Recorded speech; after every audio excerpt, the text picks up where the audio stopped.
Good morning. I'd like to call to order the open meeting for Thursday, May 21st, 2026, and ask our stand-in Commission Secretary for information on today's agenda. Each commissioner has independently reviewed the minutes of the open meeting of Thursday, May 14th, 2026, and each has informed me there is no need to discuss the minutes.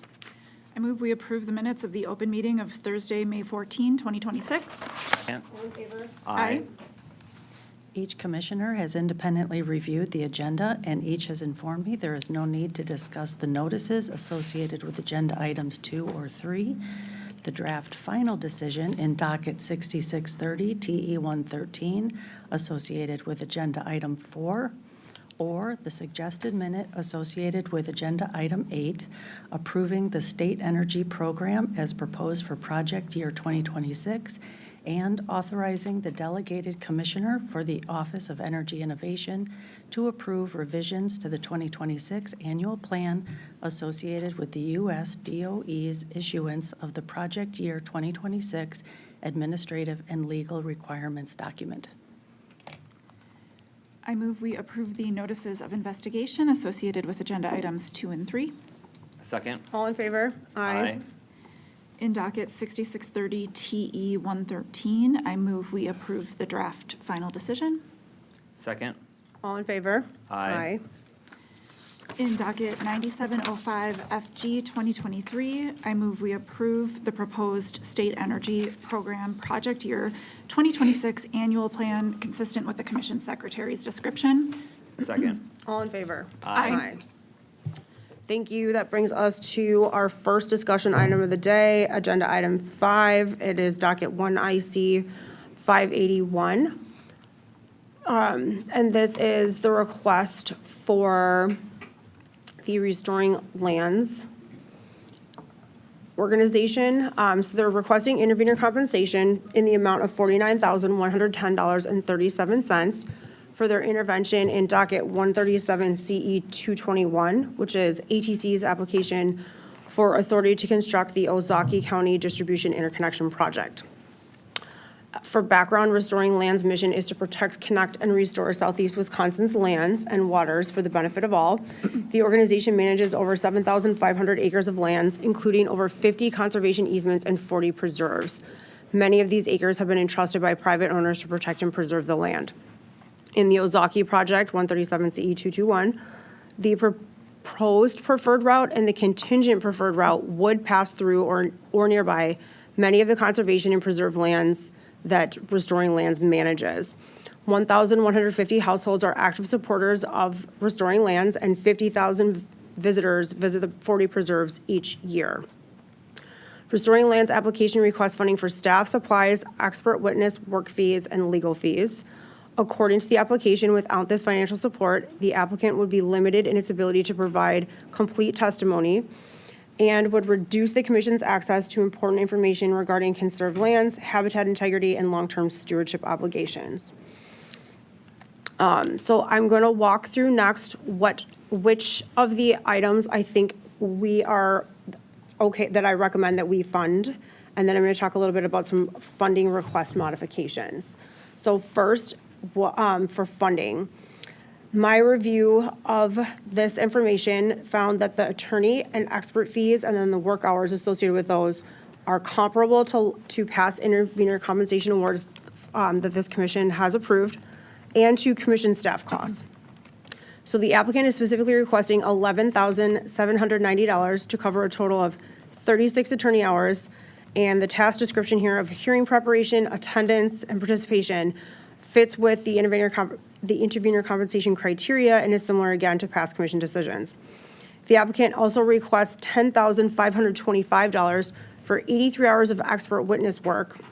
And here again, I found the task descriptions to be well-defined, compliance with intervenor compensation criteria and past commission decisions. In my opinion, the application makes it very clear which work the attorneys and expert witnesses will undertake, and I have no concerns fully funding the entire attorney and expert witness cost request, which is an amount of $22,315. So put a pin in that one for now because we're going to do some math in a little while. Fun. Okay, for funding request modifications. So I think it's important for me to just say out loud that I find a lot of value in this organization's mission. And I do understand that the legislature's repeated attacks on the Knowles Nelson Stewardship Program has strained Restoring Land's resources. With that being said, this commission is bound by administrative code, and there are specific criteria that we must analyze and consider when we are looking at intervenor compensation funding requests. So the commission memo that we have on this request does highlight a few areas where where the request itself does not align with administrative code requirements, nor does it align with our past intervenor compensation decisions. So first, it's clear in the memo that the commission is required under Wisconsin Administrative Code Section PSC 3.04 sub 3 to not exceed the rates authorized for commission employees. The applicant actually calculated mileage using the federal mileage reimbursement rate, which is 2 cents higher than the state reimbursement rate. While this is a nominal amount, it is important for us to properly follow the administrative code. So for this item, I would support reducing the amount by $10 so that it's aligned with state employee mileage rates. So in our memo, for clarity purposes, but not for full decision purposes, that reduction is reflected in sub-alt A of alt 2, just to be clear about that. The second modification that I would make would be to remove the requested indirect costs requested by the applicant. So this is common in many grant applications, but the intervenor compensation program is uniquely narrow in what qualifies. And in the past, this commission has not awarded indirect costs. So given the limited funds here and the lack of information and justification for how indirect costs actually do qualify under administrative code, I would also remove the $7,335.64 requested in indirect costs from the request, which again is reflected in sub-alt B of the memo. So those are the two reductions that I propose right now. But along those lines, I recommend the removal of a few other expenses that either clearly do not align with administrative code or where it's unclear that they do align with those criteria. So the application here includes funding for 7 Restoring Lands employees for a total of 420 hours of work plus supplies, which equals $26,795.24. So my review of the application, I didn't really find much explaining division of labor, so like which work items are going to be conducted by which members of the team. I know that the applicant did indicate that their staff plan to conduct supplemental wildlife surveys and that the hours budgeted to complete that work are based on similar surveying projects. The application indicates that staff will travel to the site twice a week for 8 weeks, but again, to me, it's very unclear which staff members are conducting this work. I didn't really see the surveyors on there. Many of the typical intervenor compensation requests that the commission takes up only includes direct attorney and expert witness costs. And it's part of that reason is because it's very obvious that their work is directly tied to the organization's intervention in the underlying docket. For me, it's difficult to look at some of these position descriptions in the application and decide who's going to do what based on intervention work and how it can be directly tied back to the docket. So with that being said, while I recognize that this component is important for Restoring Land's intervention, and that they likely do have the requisite experience necessary to conduct the surveys, I just think we need more information on this front. I also am not interested in being unnecessarily burdensome, but again here, with intervenor compensation requests, the commission doesn't require the extensive reporting that we require in a lot of our other programs, and so there can be, especially when applications are unclear, kind of the void of information. And I do think it's important for us to know what we're funding, and especially that our decisions are in compliance with those administrative code criteria. So my proposal for what to do about this, and this will be a little bit of a restatement and then kind of what I recommend. First, again, I do think we should approve the funding for the attorneys and the expert witnesses. And I also think that we should approve a dollar amount to cover the surveying work that the staff's going to undertake. But I also think in funding those things, that Restoring Land should be required to file a formal work plan with the commission within 30 days of this order being issued, so that we have more specific information about who's doing what and at what rate. So if we were to follow this proposal, Restoring Lands could begin work, but then we would also be ensuring at the same time that we have more information to support the request. In the work plan, at a minimum, like I said, it should specifically delineate who's performing surveying work and the associated rate. And if there are other like work plan items that they want to provide additional information on, I'm interested in that as well. But at a minimum, again, surveying and rate. So the proposal that I'm putting forward for us to consider is funding the staff work and supplies, the legal work at that $12,000. Here we get to the math. So for this kind of general staff item, I think $12,000 is appropriate because it would fund 2 staff to undertake 16 8-hour days in the field and the $1,050 requested for bird and bat monitoring equipment and $350 in travel costs. So this kind of lump staff work and supplies number, $12,000, does include $1,050 for the bird and bat equipment and $350 in travel costs. To me, it was very obvious that those activities properly aligned with our code criteria. So what I will put forward then is approving intervenor compensation in the amount of $34,315. So the math on that is $22,315 for the attorneys and experts, $12,000 for this kind of general staff supplies and travel, and that gets us to the $34,515. The $34,515 also reflects the 2 specific reductions that I mentioned, as well as kind of that overall staff and supply reduction. And then in addition to awarding that $34,315, I would require the applicant to file that work plan within 30 days of the order being issued, just so we have additional information. So I believe that kind of puts me at an Alt 4, which would be to take other action. So I, again, hesitate to kind of go in and do math and surgically try to, allocate certain costs to certain activities when it's not clear. But I do think that this represents a fair and reasonable and administrative code compliant alternative. So I will turn it over to my fellow commissioners at this point, and we can go from there. Thank you. Thank you, Chairperson Strand. I appreciate your introduction and walkthrough of your reasoning and selection here. I came in from a very similar approach and with just a slightly different number, about $2,000 different from yours, but with the same reasoning here. I think, first of all, like you alluded to, I've also been thinking a lot about the Intervenor Compensation Program lately. We just had a discussion about it last week, about how unique it is compared to other grant programs, whether it's in terms of timing or in terms of the options that we have in front of us when we're looking at requests and what we don't know about the future and what's going to come for future dockets and requests, and just how important it is as a program in order for us to be able to have robust records that we are supporting intervention in our state ongoing, particularly intervention that adds to our records in ways that our own staff wouldn't be able to add to the record.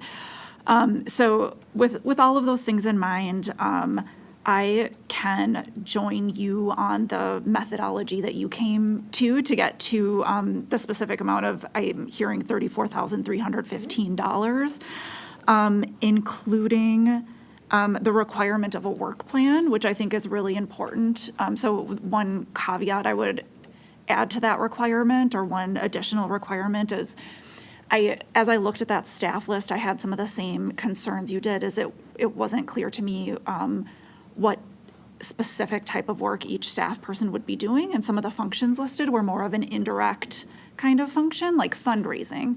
So to your point, like we shouldn't be funding organizational fundraising in order to participate in a docket. So I'm just wanting to make it clear to the applicant here that in filing that work plan, it should not include activities like fundraising. It should include the types of activities Chair Strand is discussing, which are activities directly contributing to our commission dockets. And with that, I would join you at that modified Alt 4. Thank you. Perfect. Thank you, Commissioner Hawkins.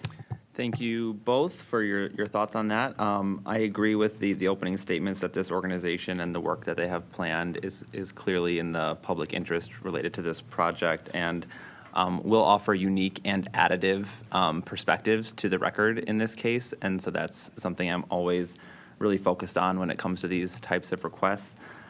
I too struggled a bit with the lack of clarity on some of that staff work, so I really appreciate the two of you devising what sounds to me to be a real sensible plan here, and so I'm happy to join you.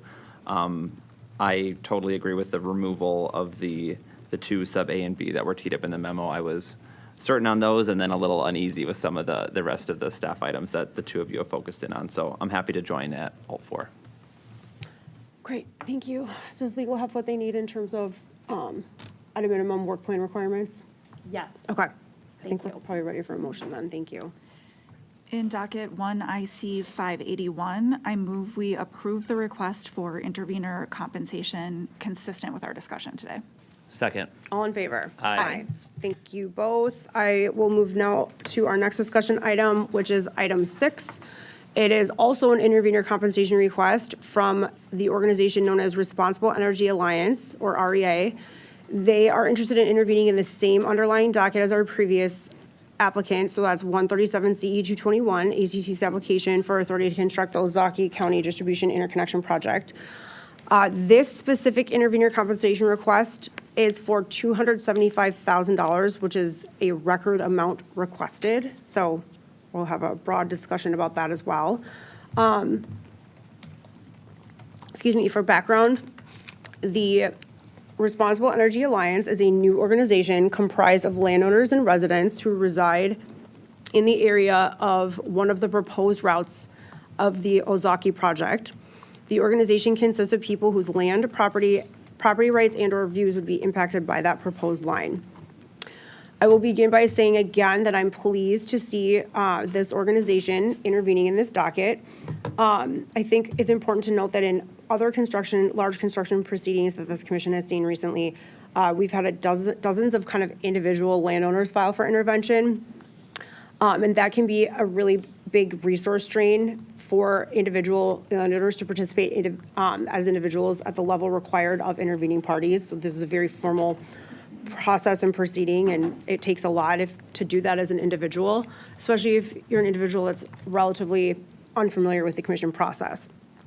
So frequently, those individuals are encouraged by others to consolidate and join forces as one organization so that they can better allocate workload, resources, and kind of take on what it means to intervene.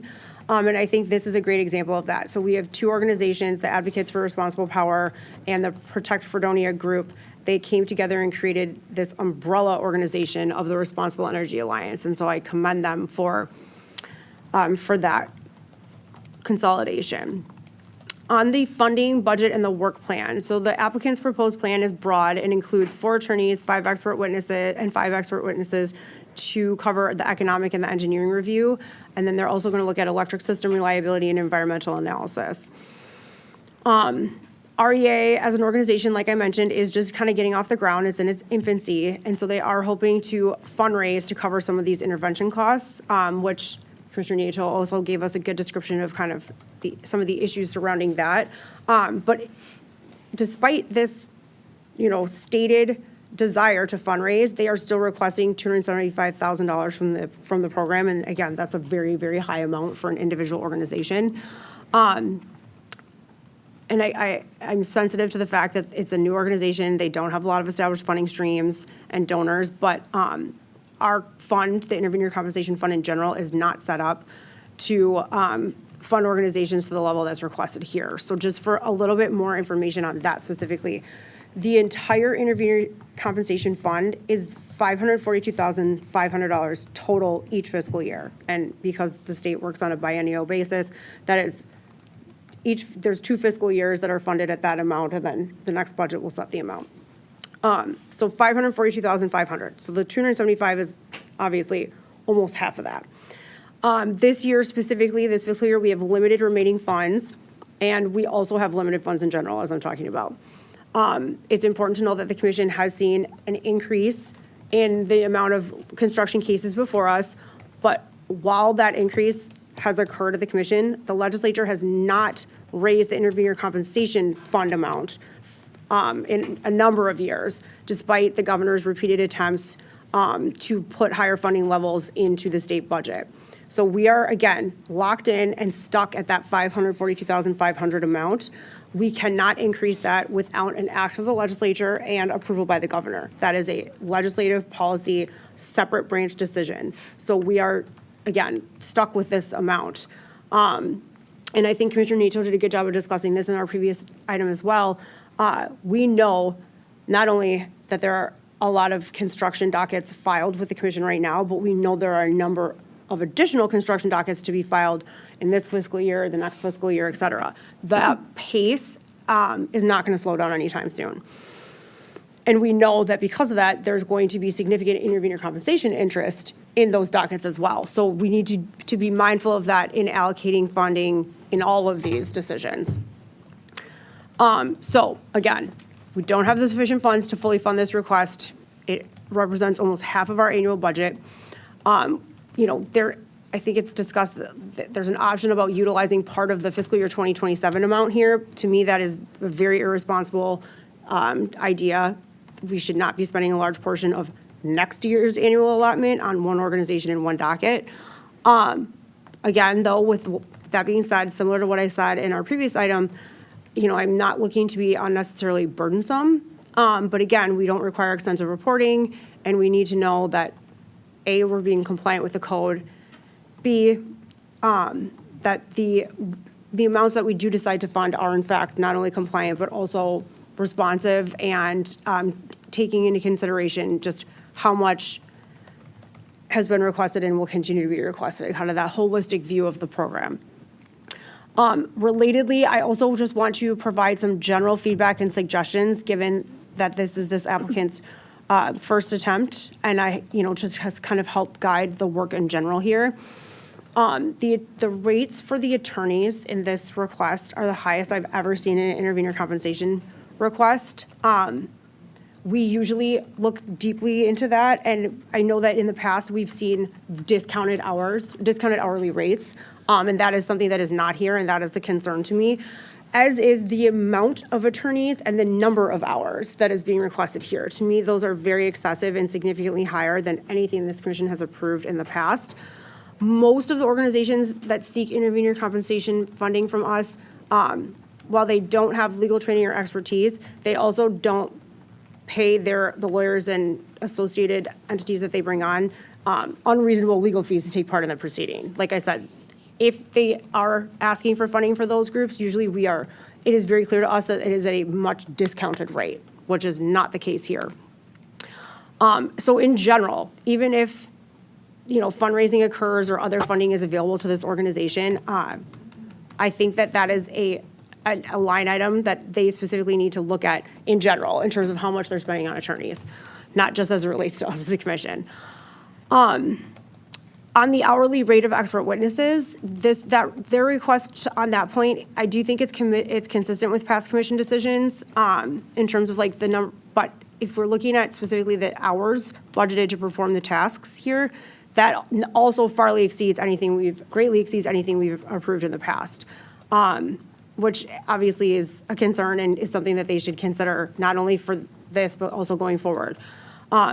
This commission is bound by statutory timelines in terms of the underlying construction docket, so 180 days and then one extension of 180 days.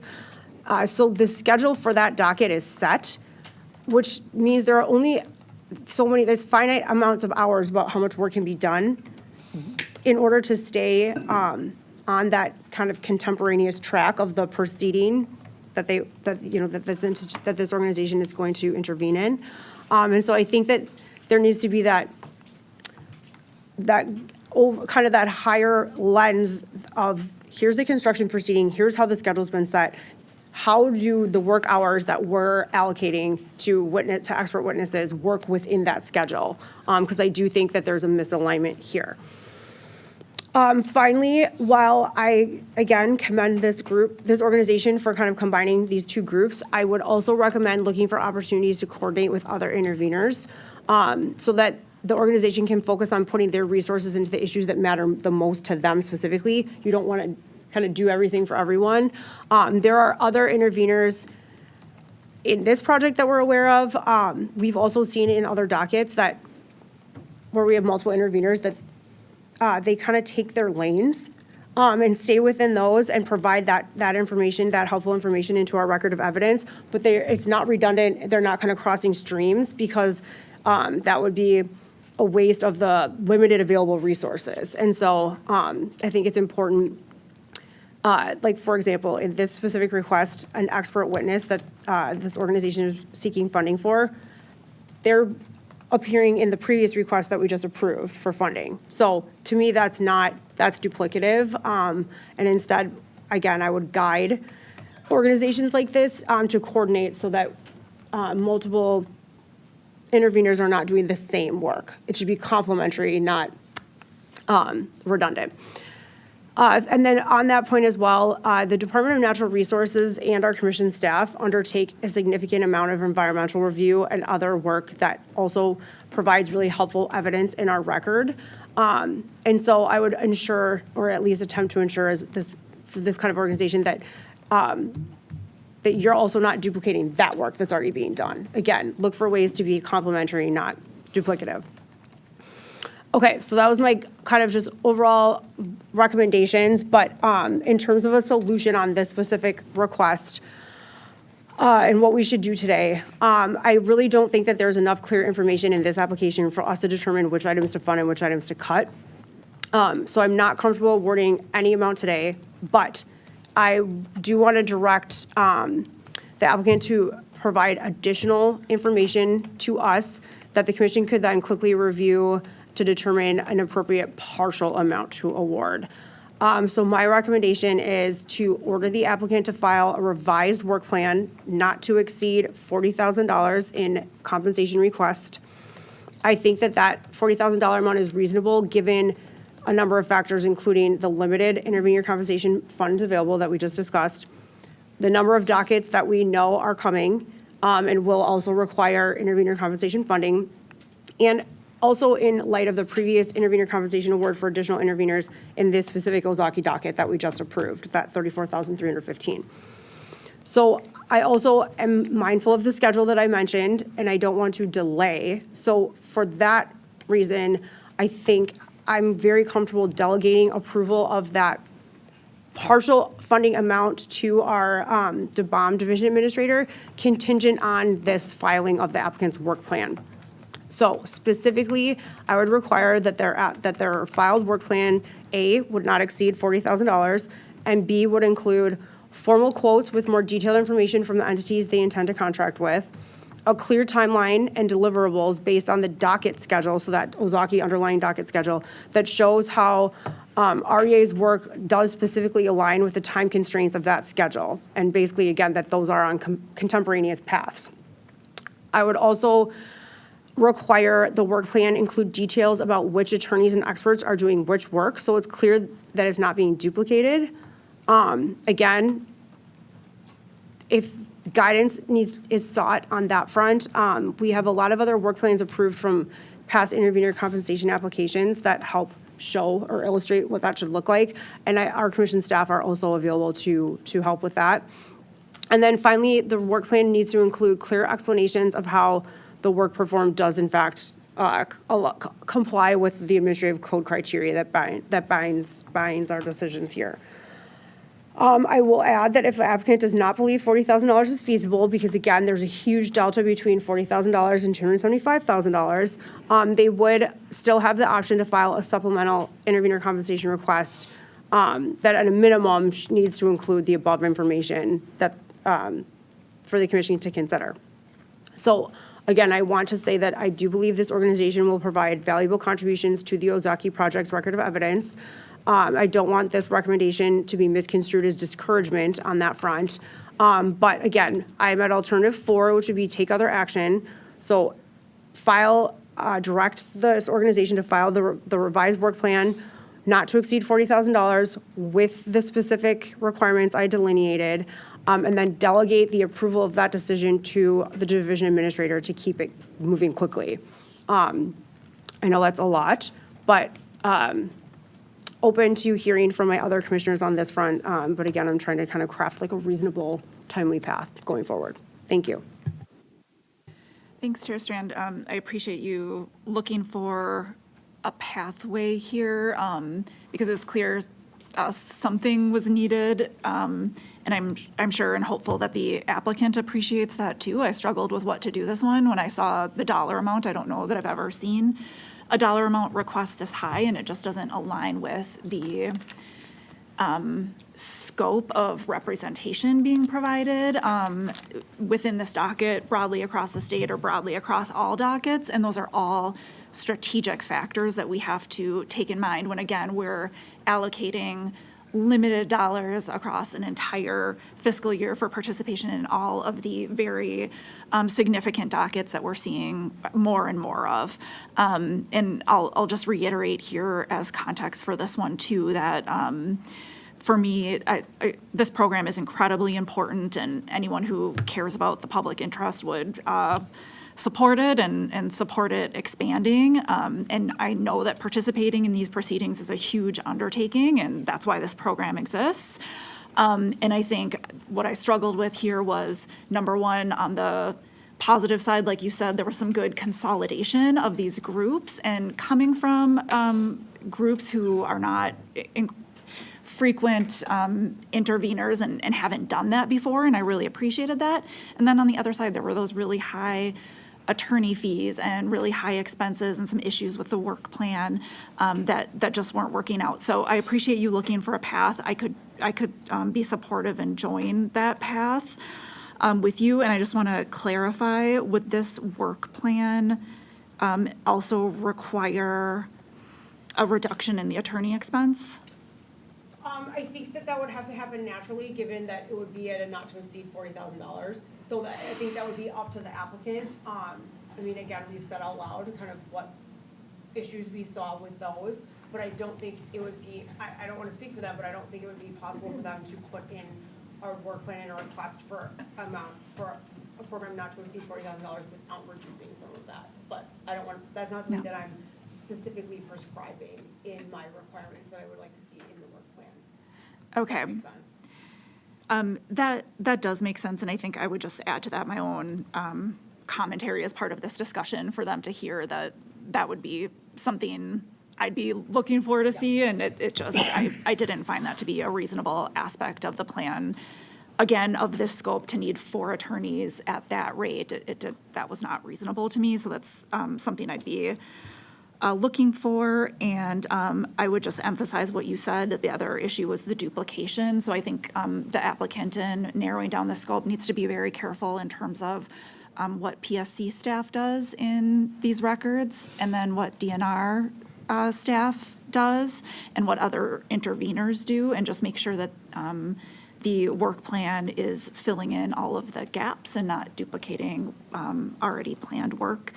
And with that, I could join on carving out that pathway forward and the delegation as well. The only other thing I would confirm would be essentially they wouldn't be required to come back and do this. We would be more, if you would like to continue to pursue an award, this is the option that you have. And these are the parameters, right?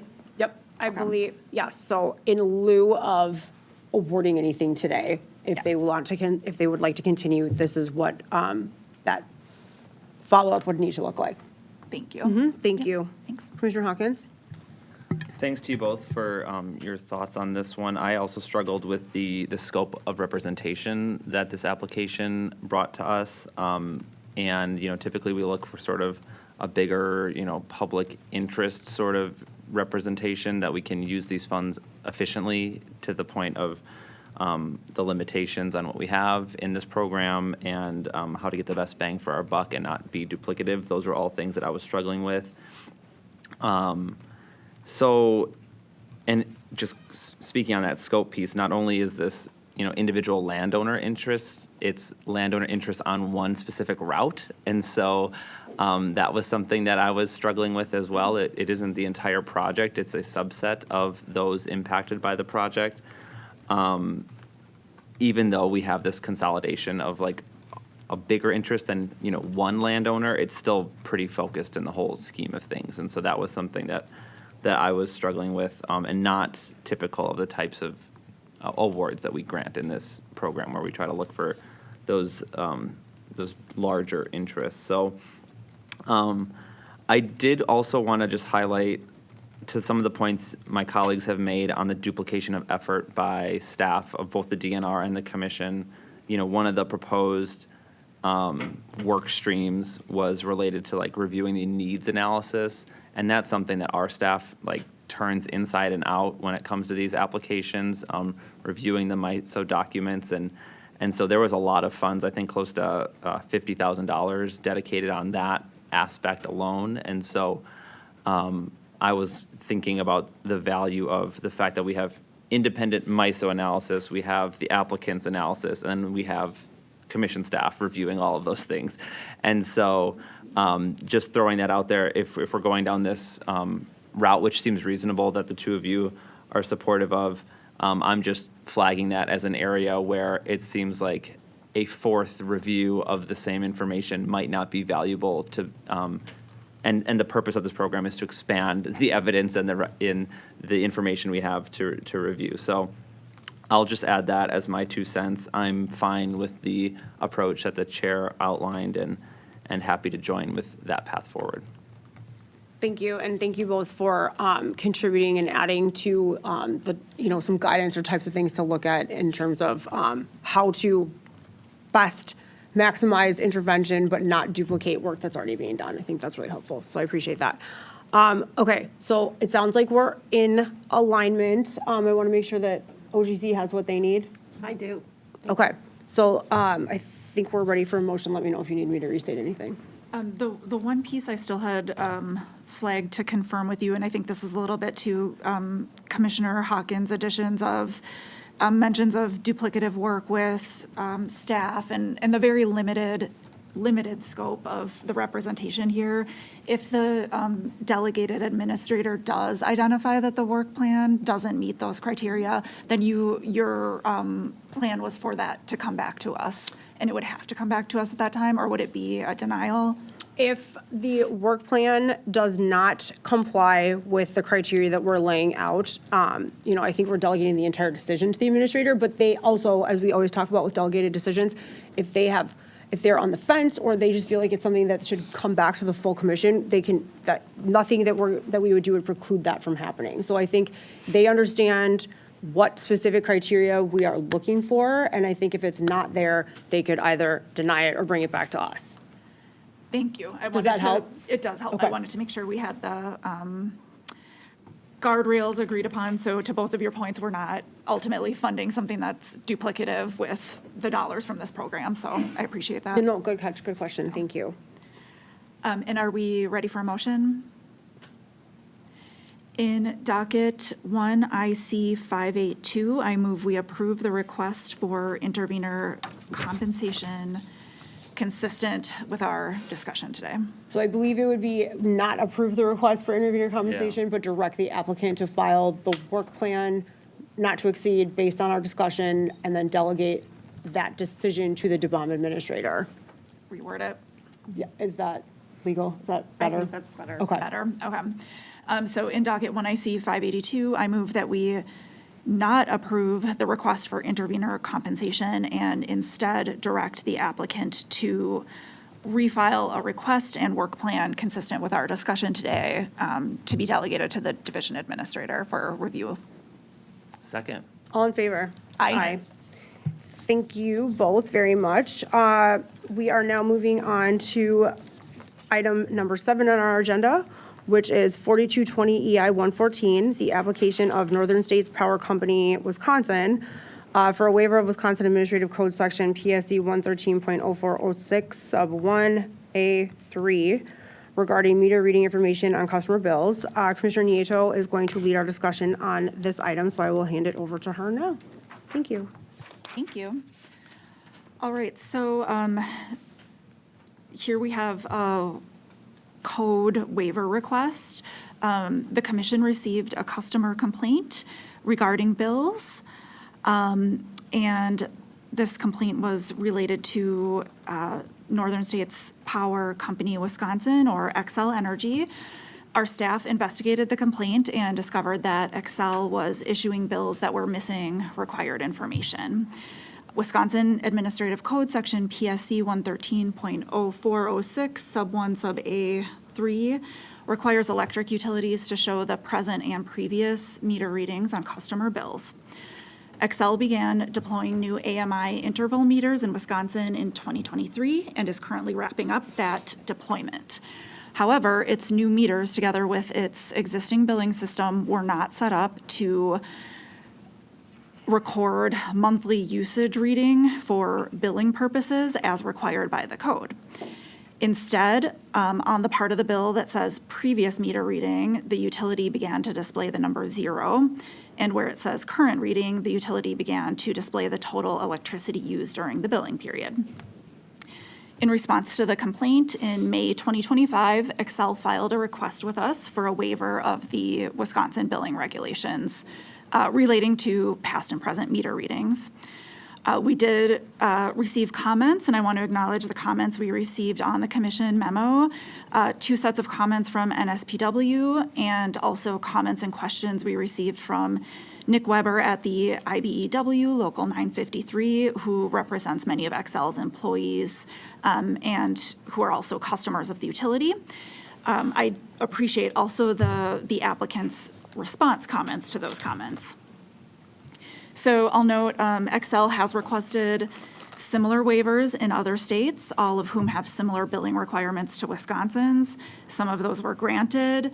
One notable exception was in Texas. The utility is being required to comply with the previous and present meter readings upon completion of its new customer information system that it plans to embark on soon here.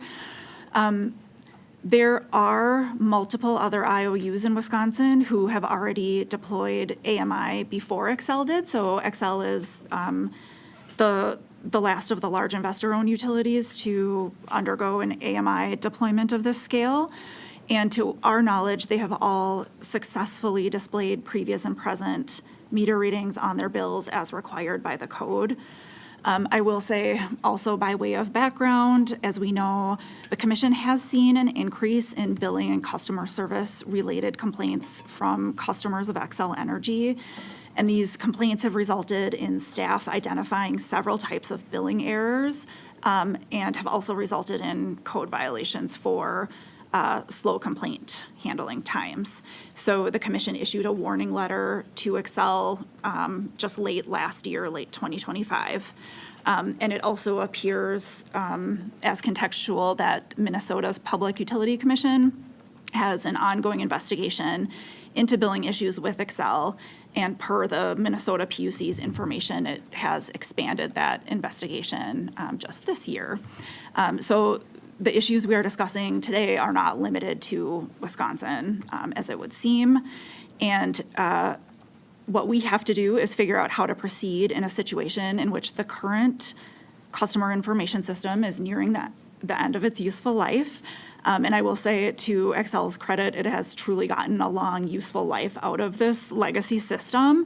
And it is not currently capable of syncing up with the newly deployed meters in order to display these meter readings.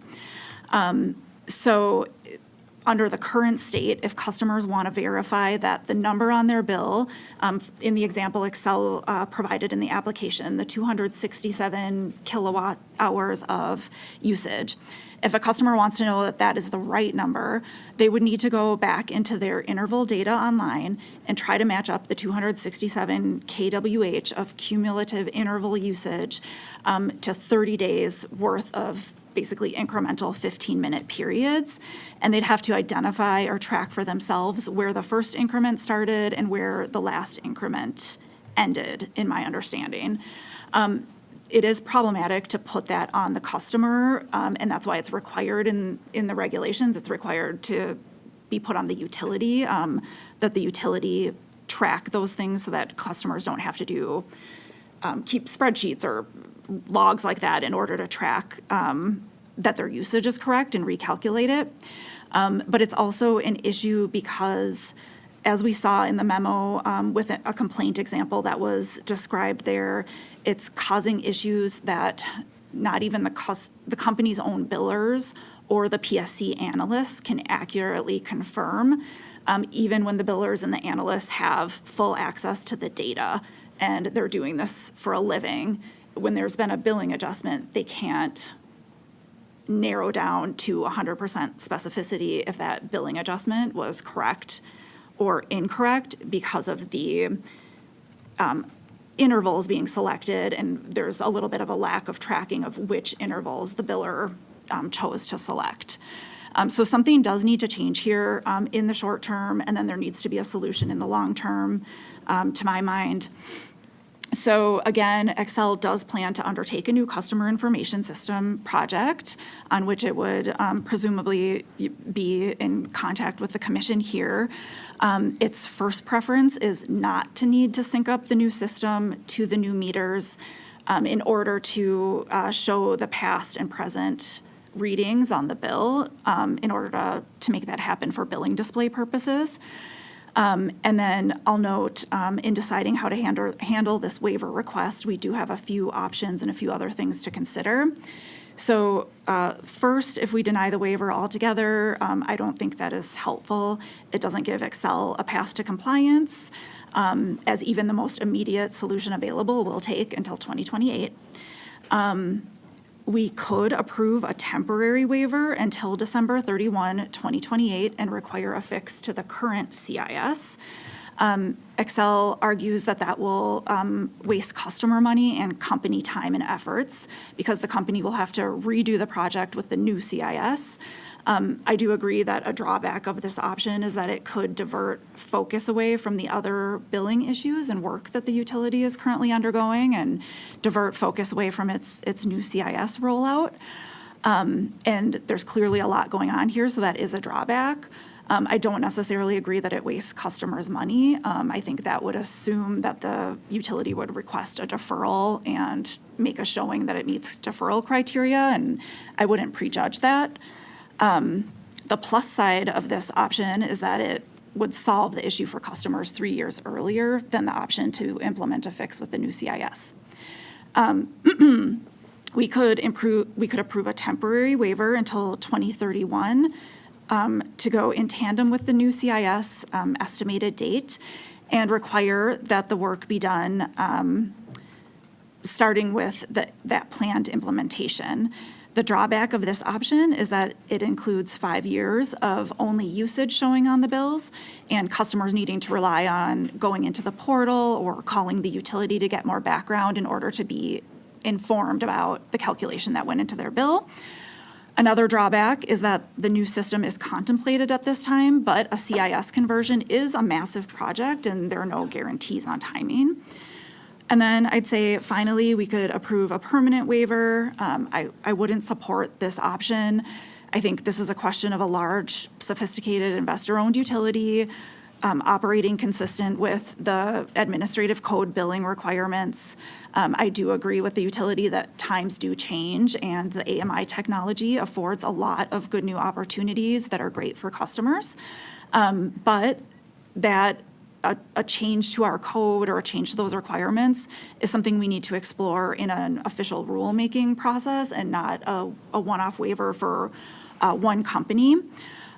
So that said, because I am concerned with diverting company efforts from its new billing system and the work it's doing on billing issues, I'm inclined to approve a temporary waiver until 2031, pending the new billing system.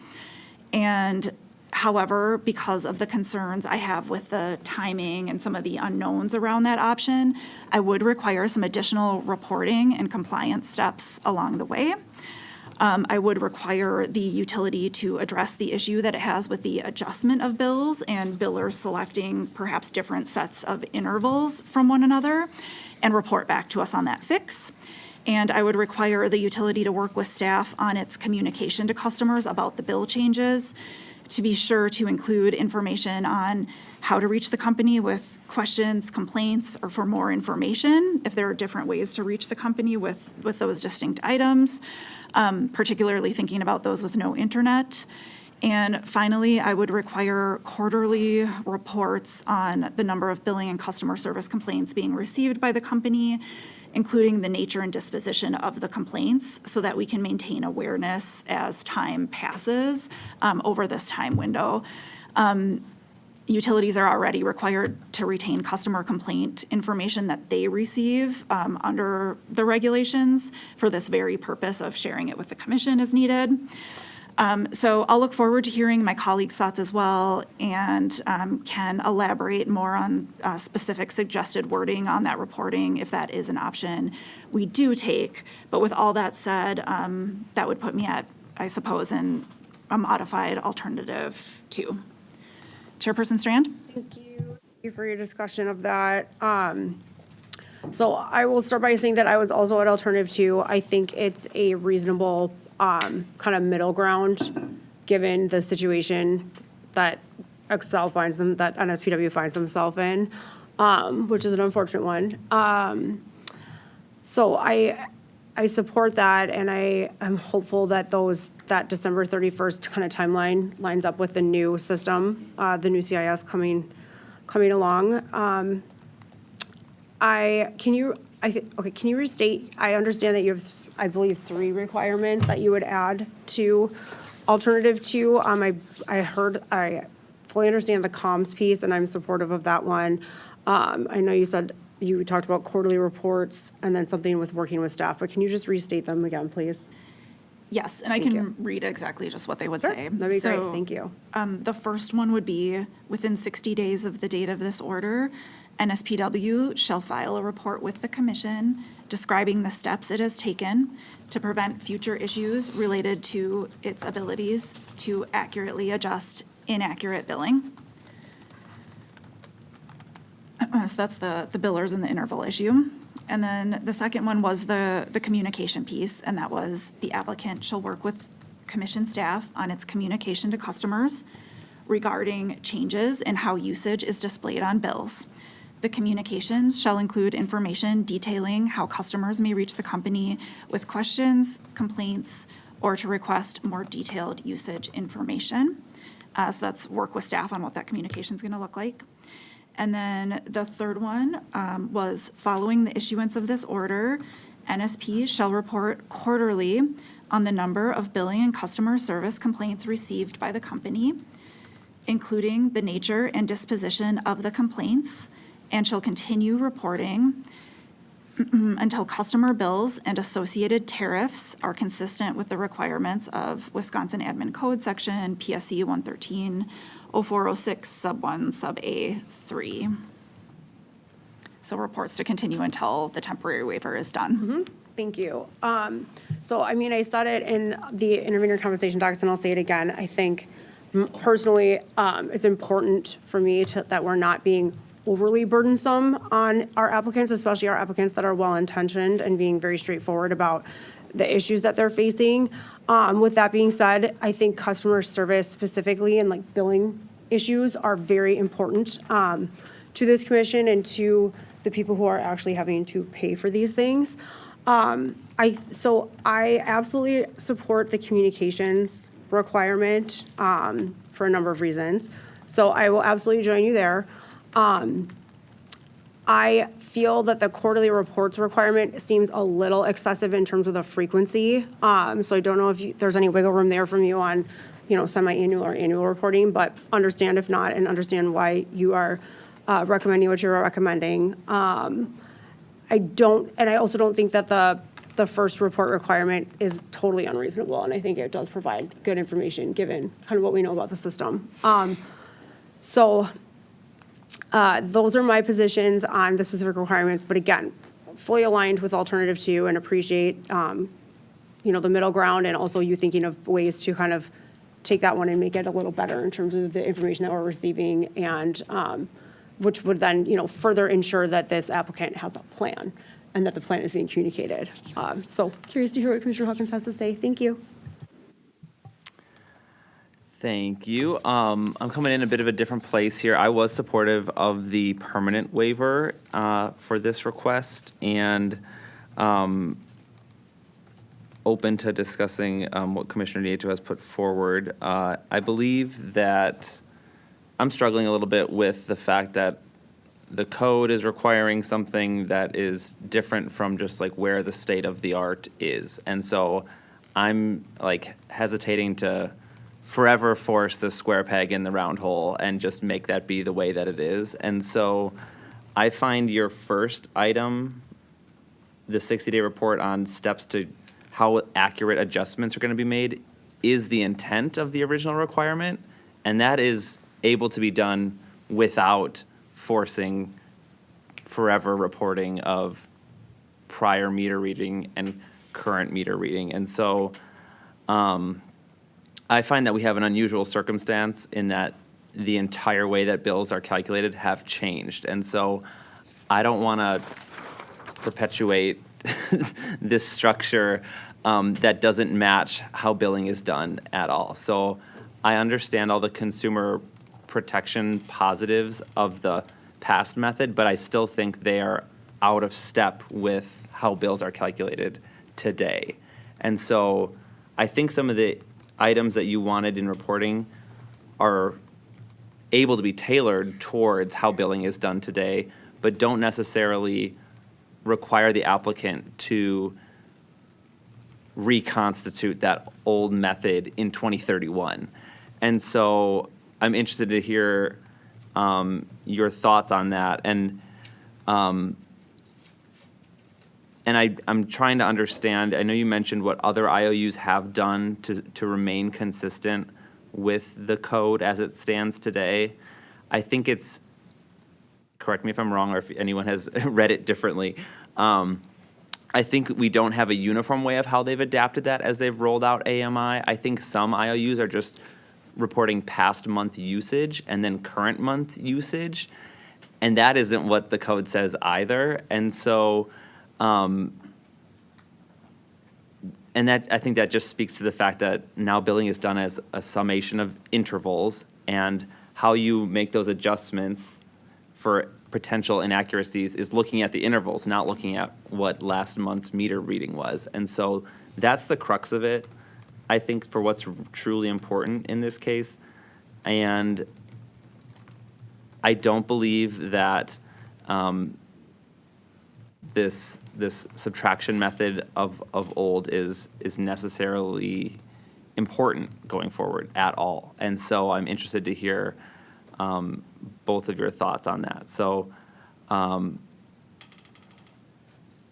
yeah, I'll leave it there, because I do think that one thing that jumped out to me was, even if this temporary waiver was granted by us today, there would still be additional costs on the applicant's upgrades that are planned over that timeline that I would see as being potential costs without any necessary benefits, if the benefits, in my mind at least, are on this, explain how these interval adjustments will work and protect consumers with that ability to clearly demonstrate adjustments are appropriate and all those good things. So I think that's where the focus should be, and I don't want to distract by requiring some legacy treatment. And luckily, 2031 is the timeline of code changes. Like, real changes can happen on that sort of timeline. So 5 years seems reasonable.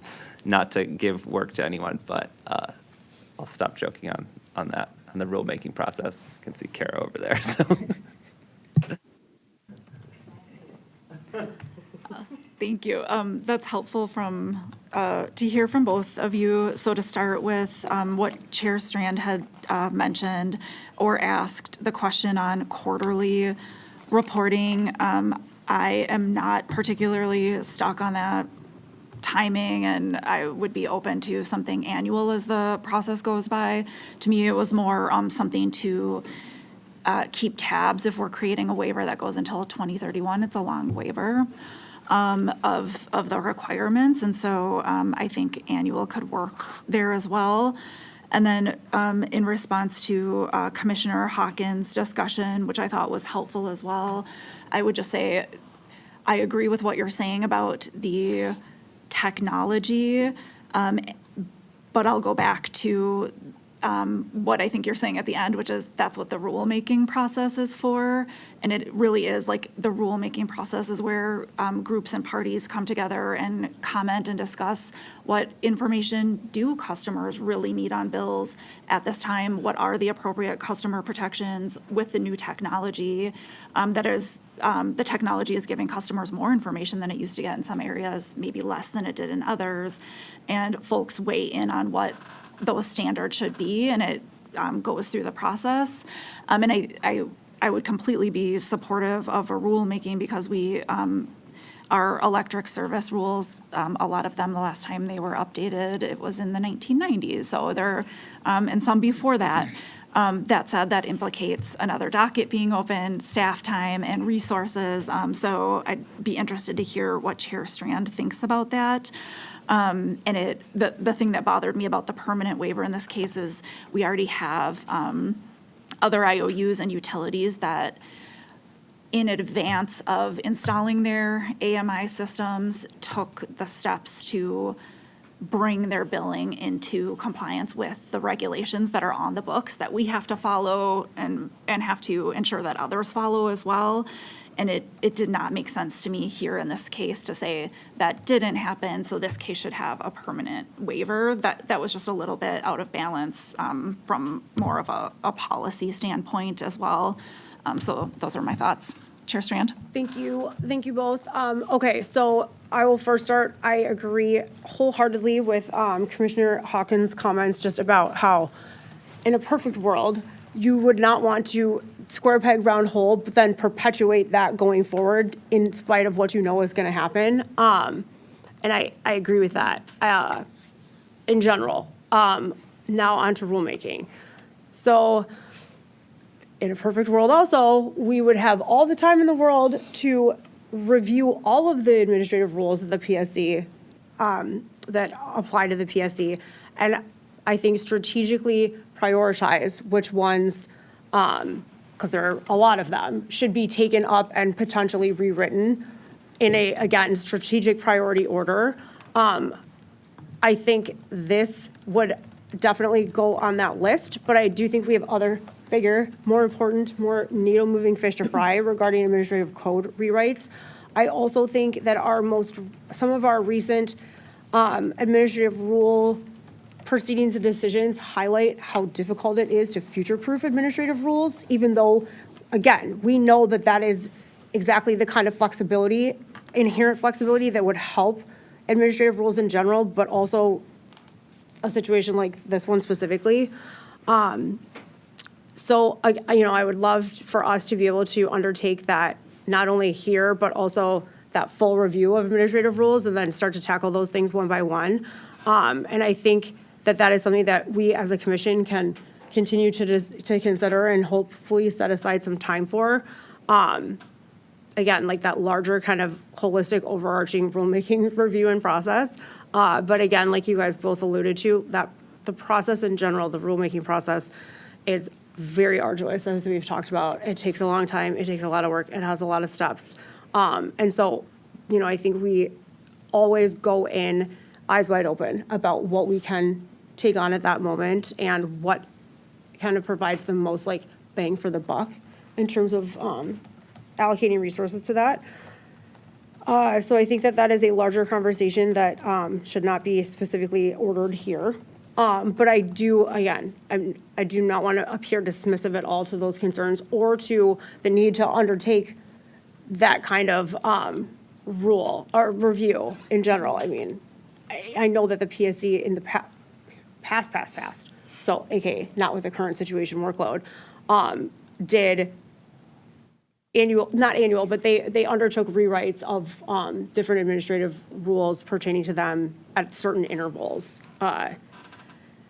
as an overhaul. And again, even if that's something that omnibus decision or change that we decide to do, I think that's another kind of larger discussion as well. So I'm very understanding of all the comments that are being made, and I wish that we could do something quickly and easily that helped with this specific issue right now and this specific rule. With that being said, I do think that the alternative two option provides the most reasonable path in terms of what's in front of us right now and how to ensure or kind of strike that balance between, the applicant understanding and highlighting kind of the constraints and the problems with the current system and the timeline of the new system, but also, keeping in mind, especially for those customers that are not as, are not as internet savvy or is not technologically savvy or have that accessibility to online resources, would not have a lot of information regarding accuracy of billing and kind of what was going on with those bills, and that does concern me. So I think in light of those concerns, that alternative two provides a reasonable path there. I appreciate Commissioner Nieto's flexibility on the reporting. I think annual would give us the information that we need. I absolutely agree with your point that a 5-year temporary waiver is, in fact, along a number of years. And so to the extent that additional information will help provide us with kind of a comfort level that things are still going the way that they're supposed to go, considering the issues between the two systems, I think that that's a more reasonable frequency for that. So, I don't know. That's a tough one. I'll appreciate all of that. One thing that's popped into my mind is that, in the next 5 years with all this reporting that we've asked for, if the applicant has devised a great method to, track and make billing adjustments on an interval basis that gets at the spirit of the code as it is today, that's something that the applicant could bring back to the commission, I think, in either another permanent waiver request or another temporary one. And so I'm just now in real time acknowledging that things will evolve and that the door is open for that sort of path. And all of our thoughts on what might be appropriate for a potential cleanup of this issue. And so I'm happy to join you both at the modified 2. I do think quarterly is a little aggressive as well. So if it's semi-annual or annual, I'm more comfortable with that. But just wanted to put out there for the applicant to hear that in this first 60-day report that Commissioner Nieto laid out, I think if there are strides made in that area, that's really the important area, and that's where the applicant could, highlight all of the important pieces that are the intent of this code requirement in a future request potentially. So I'll be comfortable with the 5 years though for now. Thank you. I agree with what you both just said on kind of the rulemaking front, the path forward, and to Commissioner Hawkins, kind of that open door. I think the request being made here for a waiver and the fix and what it looks like on the bills, it's not capturing what the current requirements are. Regardless what we might think of the current requirements, they're the current requirements, and it's not capturing what they are, and it's a permanent waiver, and there are not exceptional circumstances that keep the utility from being in line long-term with those requirements.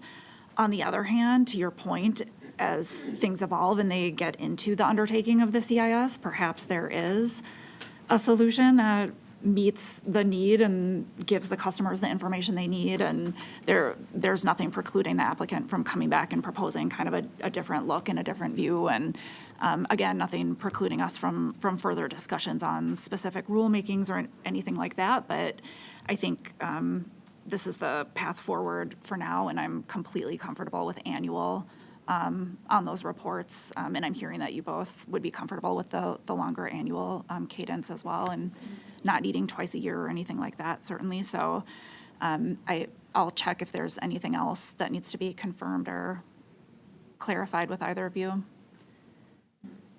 No? Okay.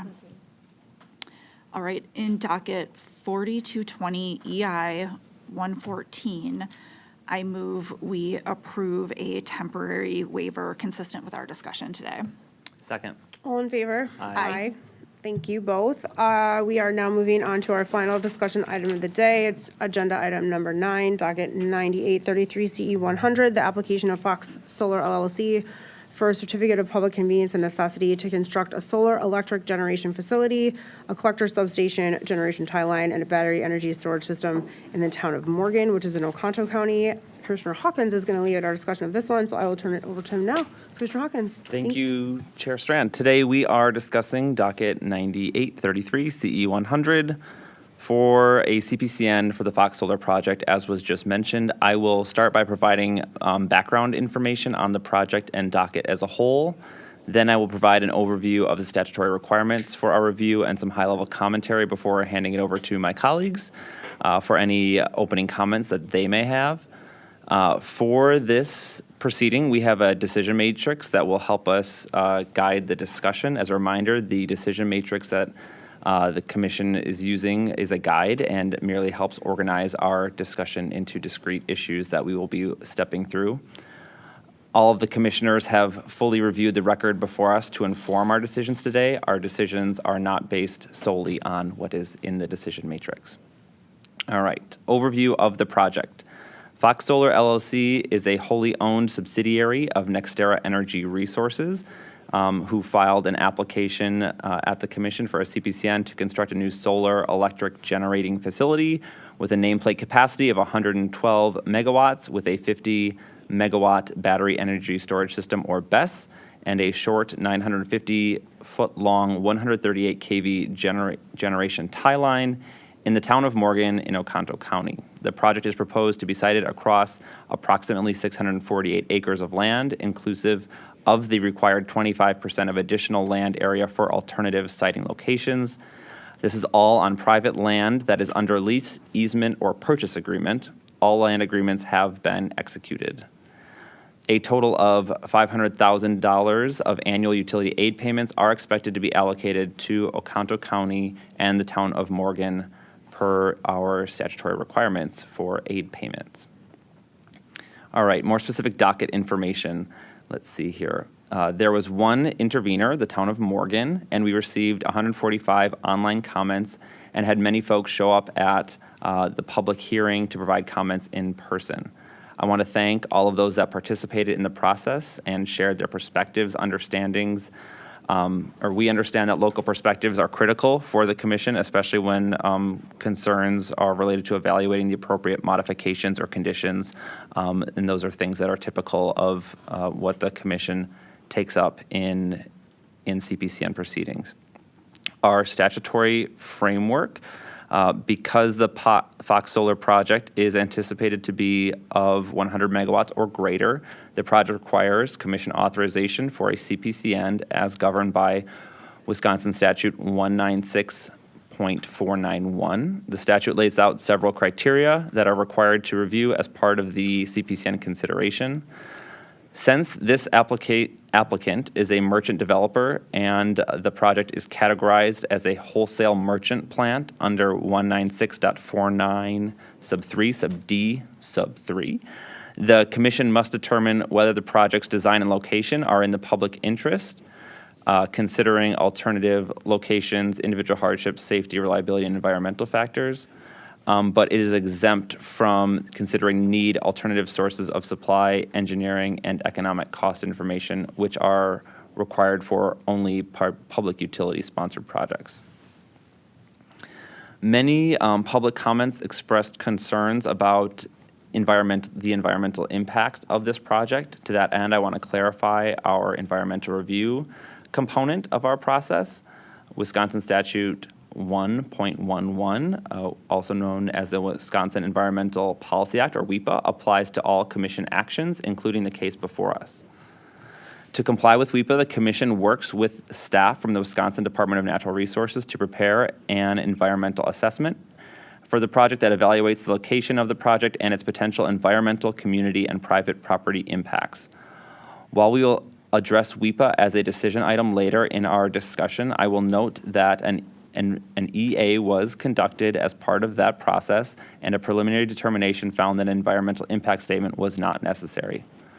All projects we review have to undergo this same very detailed environmental, land, and community impact review.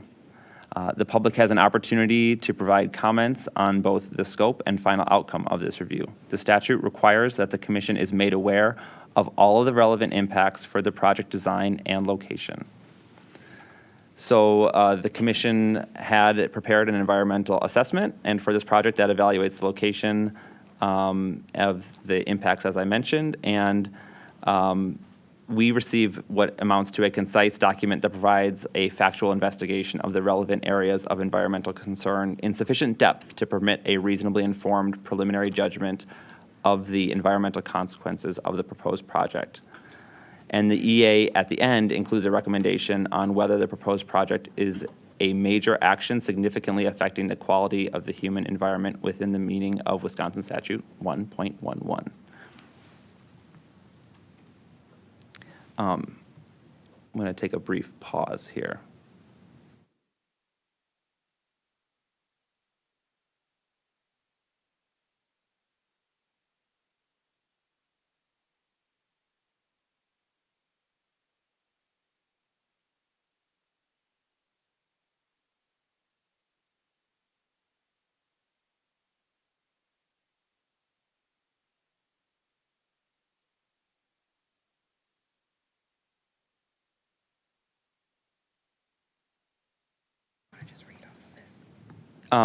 We found my document reverted to an older version, so I just want to make sure I have the current one.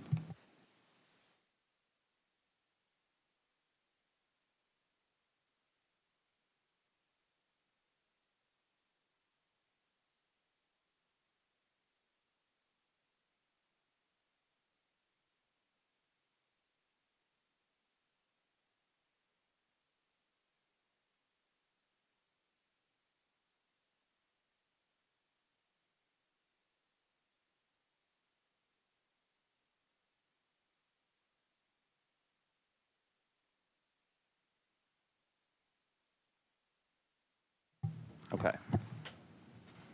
Let me get back into this. Sorry about that.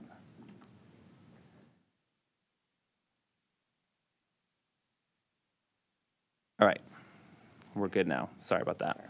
I had an inkling, some of the sentences, I was like, I recently revised all of this, and it's not reading as I remember from 3 hours ago. So I'll get to the end here of our process. I mentioned already that we had really good public participation, and where is this here? I want to recognize all of those that raised concerns related to the impacts on the agricultural community in particular that is caused by this scale of land use change that is contemplated by this project. I'm very familiar with these types of challenges. My family's farm in Kenosha County has dealt with this very similar issue for decades, and urban sprawl in that area have complicated the efficient and affordable access to adequate quantities of land. And I just want to confirm that all of the concerns were not only reviewed, but were well understood and appreciated by me at the very least. So I also want to be clear about other important aspects of our process. CPCN determinations are fact-intensive, and the Commission's action in approving, denying, or modifying an application ultimately depends on the facts found by the Commission. In arriving at our determination, we do consider the applicable statutory and regulatory requirements, as well as the full record of evidence in the docket. This record of evidence before us was developed throughout the proceeding by the applicant and the Commission staff, who all provided substantial information on the issues that the Commission must consider under Wisconsin law.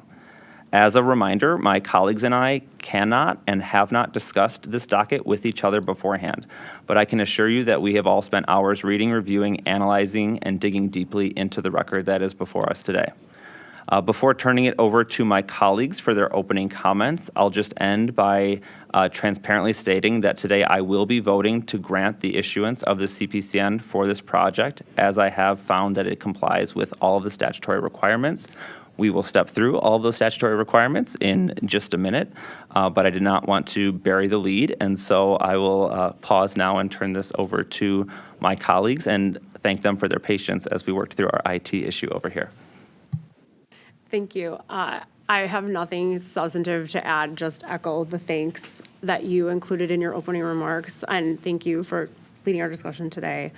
And also echo what you said about us digging in and reading everything in the record, but not talking to each other beforehand. I think those are important points to make, so thank you. Thank you. I've had a similar IT issue, so I 100% sympathize. And I thank you for your comments about the concerns from the agricultural community and how you viewed those. I appreciate hearing that. I did want to acknowledge the public's participation in this proceeding, as well as the commenters' passion. Commenters very passionate about their land and the land, air, and water in this region of the state. Also recognizing those who spoke in support of the project and the benefits they believe it would provide.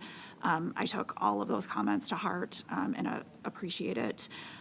What stood out to me in this case, among many things, was the number and magnitude of the competing interests and values and the difficult choices involved.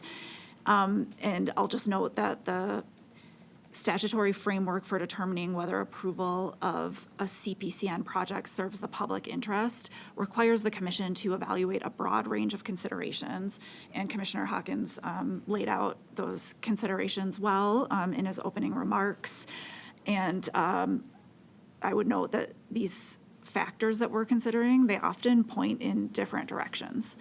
And no single consideration is decisive in evaluating a CPCN application. Instead, the commission's role is to weigh and reconcile the requirements of the law to reach an overall determination of the public interest. Thank you. Thank you both.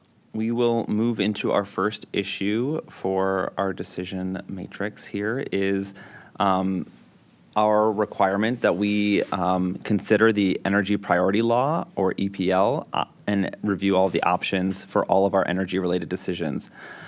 As a non-combustible renewable energy project, this project is ranked as the #2 priority resource with only energy conservation and efficiency above it.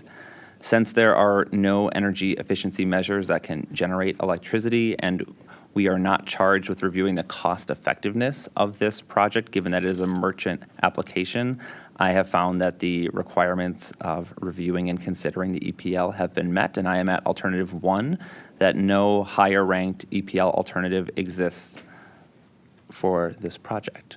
Chair Strand. Alt 1, for the reasons you said, thank you. Commissioner Nieto. Same conclusion, all one here.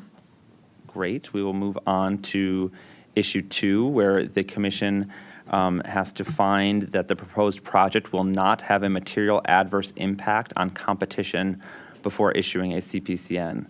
As noted before, this project is a wholesale merchant project, and that does not create a negative impact on competition in the wholesale market. If anything, this project does the opposite and increases competition in the wholesale market.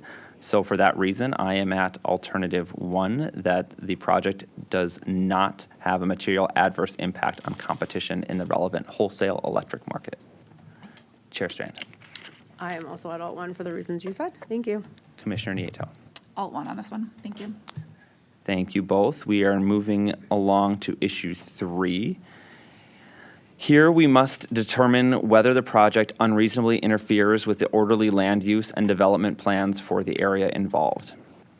I just want to highlight that a utility infrastructure project by definition will always have some impact on land use and development, because one use of land always prevents some other use. However, the commission is not tasked with finding that there is no interference with any land use planning. Instead, the commission is tasked with determining whether such interference is not unreasonable. This issue today is a bit unique in this case because the town of Morgan has updated their comprehensive land use plan to state that under each of their zoning categories, that the specific category does not allow for renewable energy systems over 100 megawatts of capacity, which is essentially attempting to prohibit large-scale renewable systems outright. This provision in the town's comprehensive plan explicitly precludes all wind and solar resources that are under state jurisdiction and within the commission's approval authority. Under state law, comprehensive plans are guidance documents that outline a local unit of government's goals and aspirations for how they'd like to see their land developed. My position on this issue in the past, I have consistently emphasized the importance of balancing agricultural interests and the rights of landowners to decide what they want to do with their land. My stance is similar here. I do not view the preclusion of renewables of 100 megawatts or more outright to be reasonable, nor does it change our authority and our statutory obligations of the PSC. Under state statute, municipal land use plans like these are housed under municipal law and serve as a guidance document. Even when it's voted on by local government, that does not automatically change a regulation, nor does it become part of the statutory provisions that the commission has to operate under. All of that said, just because this project falls within state jurisdiction does not mean that we do not have an obligation to understand the land use plans and the development plans that are developed at the local level. In this case, we have received all of the relevant information and heard from the town and many members of the public to aid our decision-making as to whether or not this project unreasonably interferes with those plans. I have found no compelling evidence to find that this project unreasonably interferes, and thus I am at alternative 1, that yes, the project complies with WIS Stat 196.491 sub 3 sub D 6 and would not unreasonably interfere with the orderly land use and development plans for the area involved. Chair Strand. Thank you. I am also at alt 1. The only other things that I'll just emphasize, one, that this is a merchant developer without eminent domain authority, so there's all of the negotiations that occurred with landowners were voluntary, which is, I think, very important in terms of landowner rights. And then secondly, to your point, I also agree on the legal interpretation and force of these land use plans, and also the fact that one that precludes the PSC's statutory authority is unreasonable. So for those reasons, I'm at alt 1 too. Thank you. Commissioner Nieto. Thank you. Yes, I agree with both of you on your kind of the legal analysis aspects of the requirements here and the statutory requirements versus the comprehensive land use plan requirement here, also on landowner rights. And the only thing I would add to the discussion, I don't disagree with anything either of you has said, is that there was mention here that the commission should deny the CPCN or delay our decision on this matter until such a time as pending legislation is either acted upon or fails to move forward in the state legislature. There was some specific legislation discussed, and I would just say, number one, we have to follow the laws that are on the books and in effect now, whether in some instances maybe we like them or not, whether particular interest groups like them or not, or whether in this case the town of Morgan likes them or not. We're following the law that's in effect in what we're doing. That is baseline requirement. And number two, the CPCN law that we are looking at today, which is enacted and in effect by the Wisconsin State Legislature, it provides that if we don't act on a utility or developer application within a maximum time frame of a year after it was deemed complete, that project is actually automatically approved without any of our careful review, analysis, safeguards, or conditions. That's the default. And so that was not a credible option to me, is all I'll say there. Thank you. Thank you for that, for both of your additive comments there. That's an important point. I think our deadline is coming up in a few weeks, and so the conditions and modifications that we'll discuss today would not be able to occur. Exactly. should we Yeah, I wait. think that's such an important point. I just want to say, like, I see that our role then is of reviewing, analyzing carefully, and improving on it rather than just letting it go through as filed. And so I think it's a really important step for us to take these actions within that statutory required timeframe, because the alternative is as filed. So great point. Thank you. All right, so on that one, we were all at alternative 1. And we are moving along to issue 4.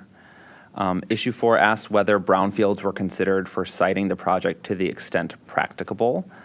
As the applicant notes and staff analysis has confirmed, there are no brownfield sites that could provide the adequate land area near the project's grid interconnection point that was identified. Thus, I am at alternative 1, that the proposed project uses brownfield sites to the extent practicable. Chair Strand. Alt 1, thank you. Commissioner Nieto. Alt 1, thanks. Issue 5. This considers the requirement that for a wholesale merchant plant under the statute, that the design and location of the proposed project be in the public interest, considering alternative locations, individual hardships, safety, reliability, and environmental factors. As part of this review, the applicant included an additional 25% more siting area as additional alternative panel locations, and the proposed and alternate array locations were reviewed and in line with these statutory requirements. So my finding here is that the project is in the public interest. Safety has been addressed. The applicant has met all of the relevant NESC and NFPA requirements, including setback distances for a battery energy system. And the applicant has met with and will continue to train first responders as part of an ERP that is yet to be finalized. Individual hardships have been presented. There is not substantial evidence that they will rise to the level that would lead me to find this project to not be in the public interest. In addition, the applicant has committed to providing visual buffers for certain non-participating residences. This type of commitment is not a requirement, but we've seen it used effectively in other projects in a successful way to minimize impacts to non-participating landowners, and I appreciate this modification being brought forth here. Environmental factors of the design have also been thoroughly reviewed by the DNR and PSC staff, and we will be taking up specific conditions that are related to minimizing and mitigating potential environmental impacts in later issues in our discussion today.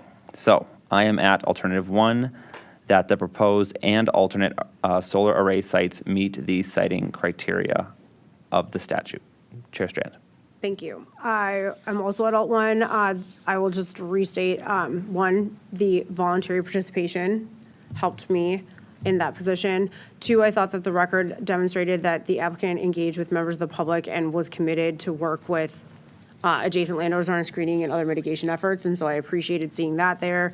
And also, to your point, we are going to take up a number of specific conditions that help a lot of these things. Oh, and then finally, I'll just say that I thought that the applicant did a good job in the record of establishing why the flexibility inherent in the proposed and alternative arrays helped in terms of, not only working with and thinking about mitigation impacts to help with adjacent landowners, but also to ensure that they are maximizing the sites and efficiently locating those things. So for those reasons, Alt 1, thank you.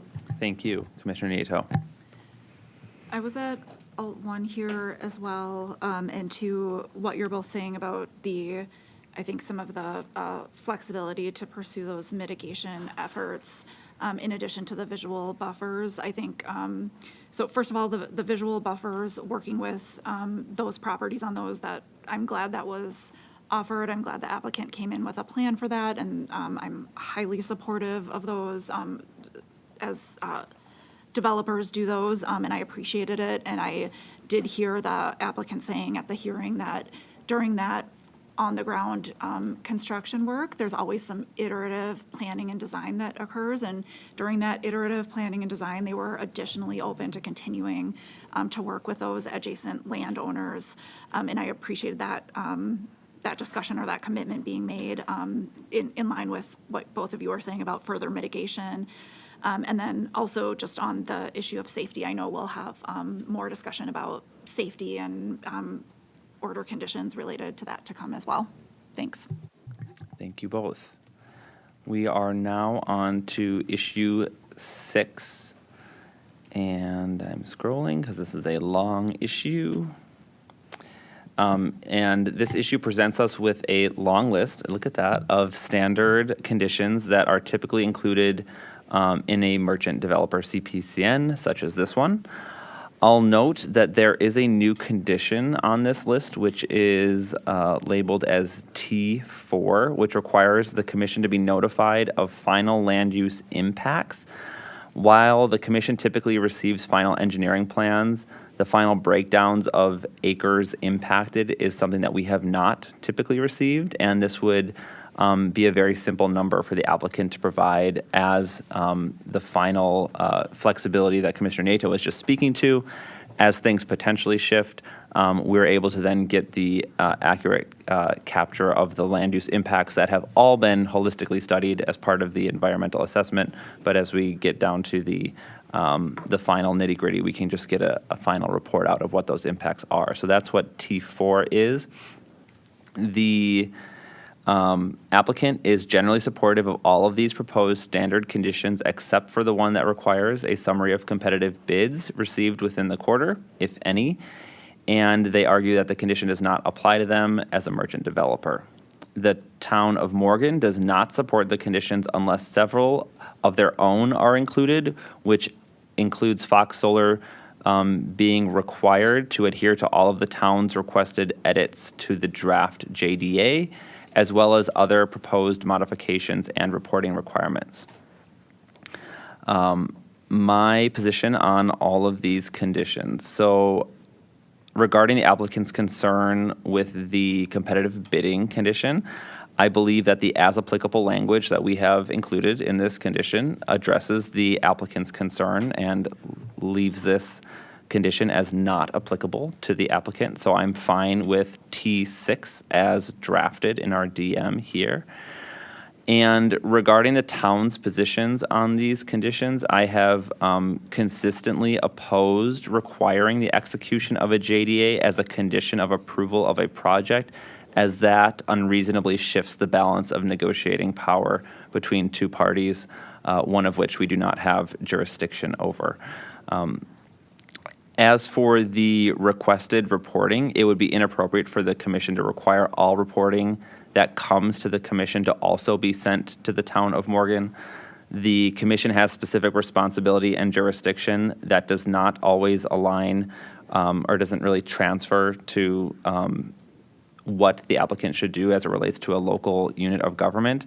And therefore, I'm finding that requiring that same information be sent to both places to be inappropriate. Some of that information might only be appropriate for being sent to the commission, and that is why we require that information.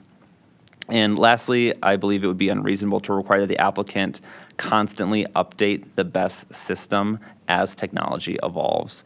I didn't find that to be a reasonable condition to impose on the applicant. So for all of those reasons, I am at, did this one have a modification? No. Yeah, I was at alt 1.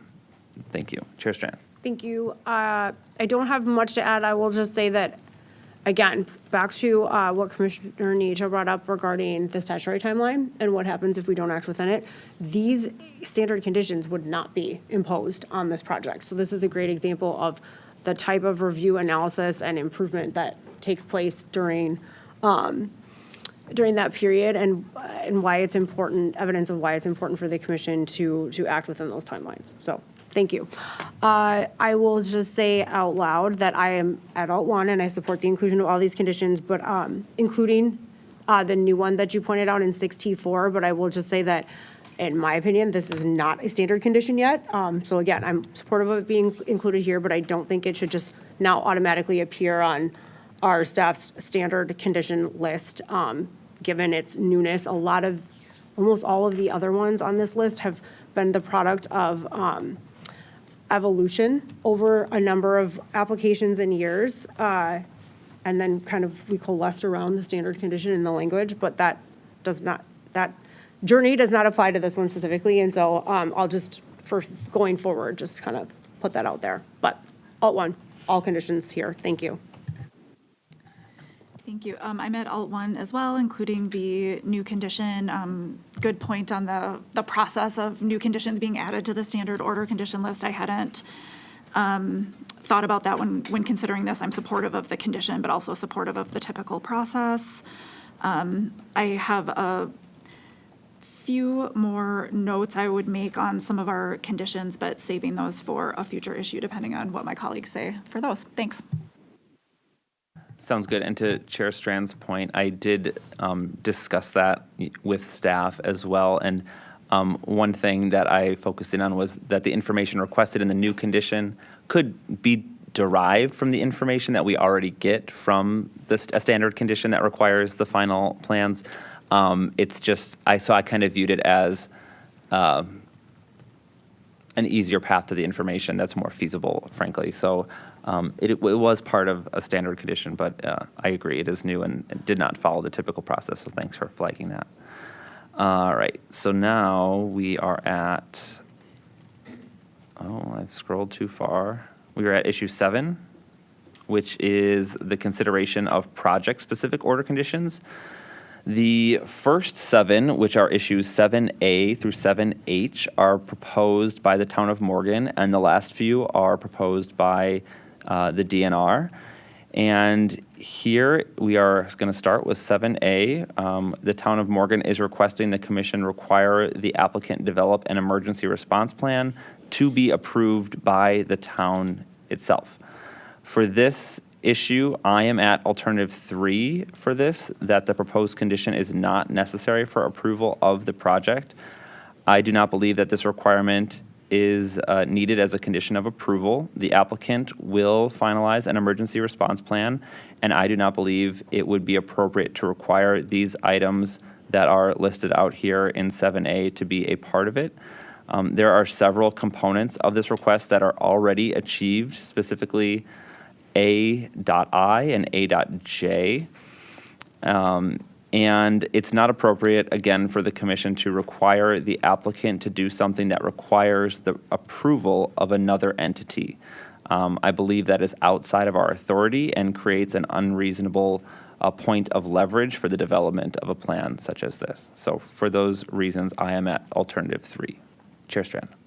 Thank you. I'm also at alternative 3. It is not appropriate, like you said, for a condition to give basically local veto authority, and for us to give that authority to that entity. I also find a lot of the components of this condition are overly prescriptive or redundant, to your point about I&J, unduly burdensome and unnecessary, especially given what we know about the various NPFA standards that are already applicable to this project. Thank you. Commissioner Nieto. Thank you. I was at alternative 3 here as well, and I agree with what you've both said about it. And the only thing I would add is that we just got done approving a very long list of standard order conditions that we call standard because we require them over and over again with any project that fits this type of description. And I would highlight, because I think there's a long list of things the developer has to do, and some of this could get lost for folks following. But that does require the applicant to give us final engineering plans, final designs for equipment, and then it requires our staff to review those. And if staff identify safety or reliability issues upon review, then that has to be returned to us at the commission. The applicant is being required to construct, maintain, and operate the best facilities to follow best industry safety practices for ensuring the safety. And prior to the commencement of operations, there, again, as Commissioner Hawkins has mentioned a couple of times, the applicant shall provide the commission with a copy of the applicant's emergency response plan. That includes details listed here that are required.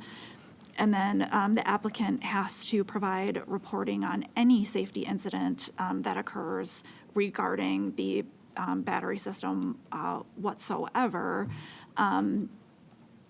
And in addition to that, the applicant is required to make sure that all of the facilities are complying with the National Electric Code, National Electric Safety Code, our administrative code safety requirements, and in any case, if there's an overlap or a conflict among any of those requirements, they have to choose to comply with the one that's more strict.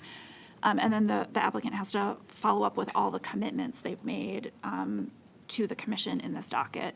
So just listing those out for folks, following that those are now in place per our discussion. Thank you. Thank you for that.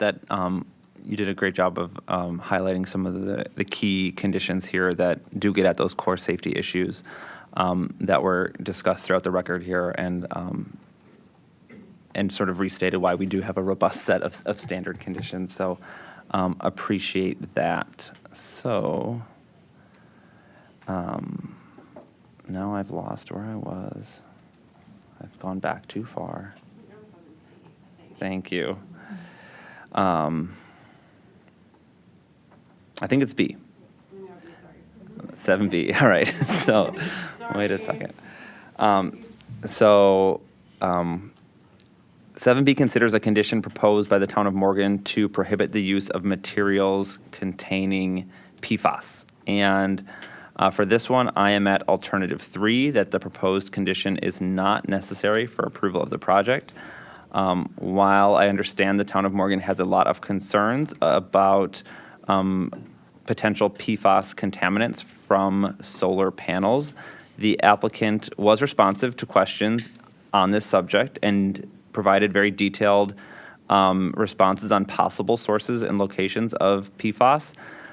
The main substance identified through that back and forth was a polymer of low concern per the EPA, as it has been designated as having an insignificant impact on human health.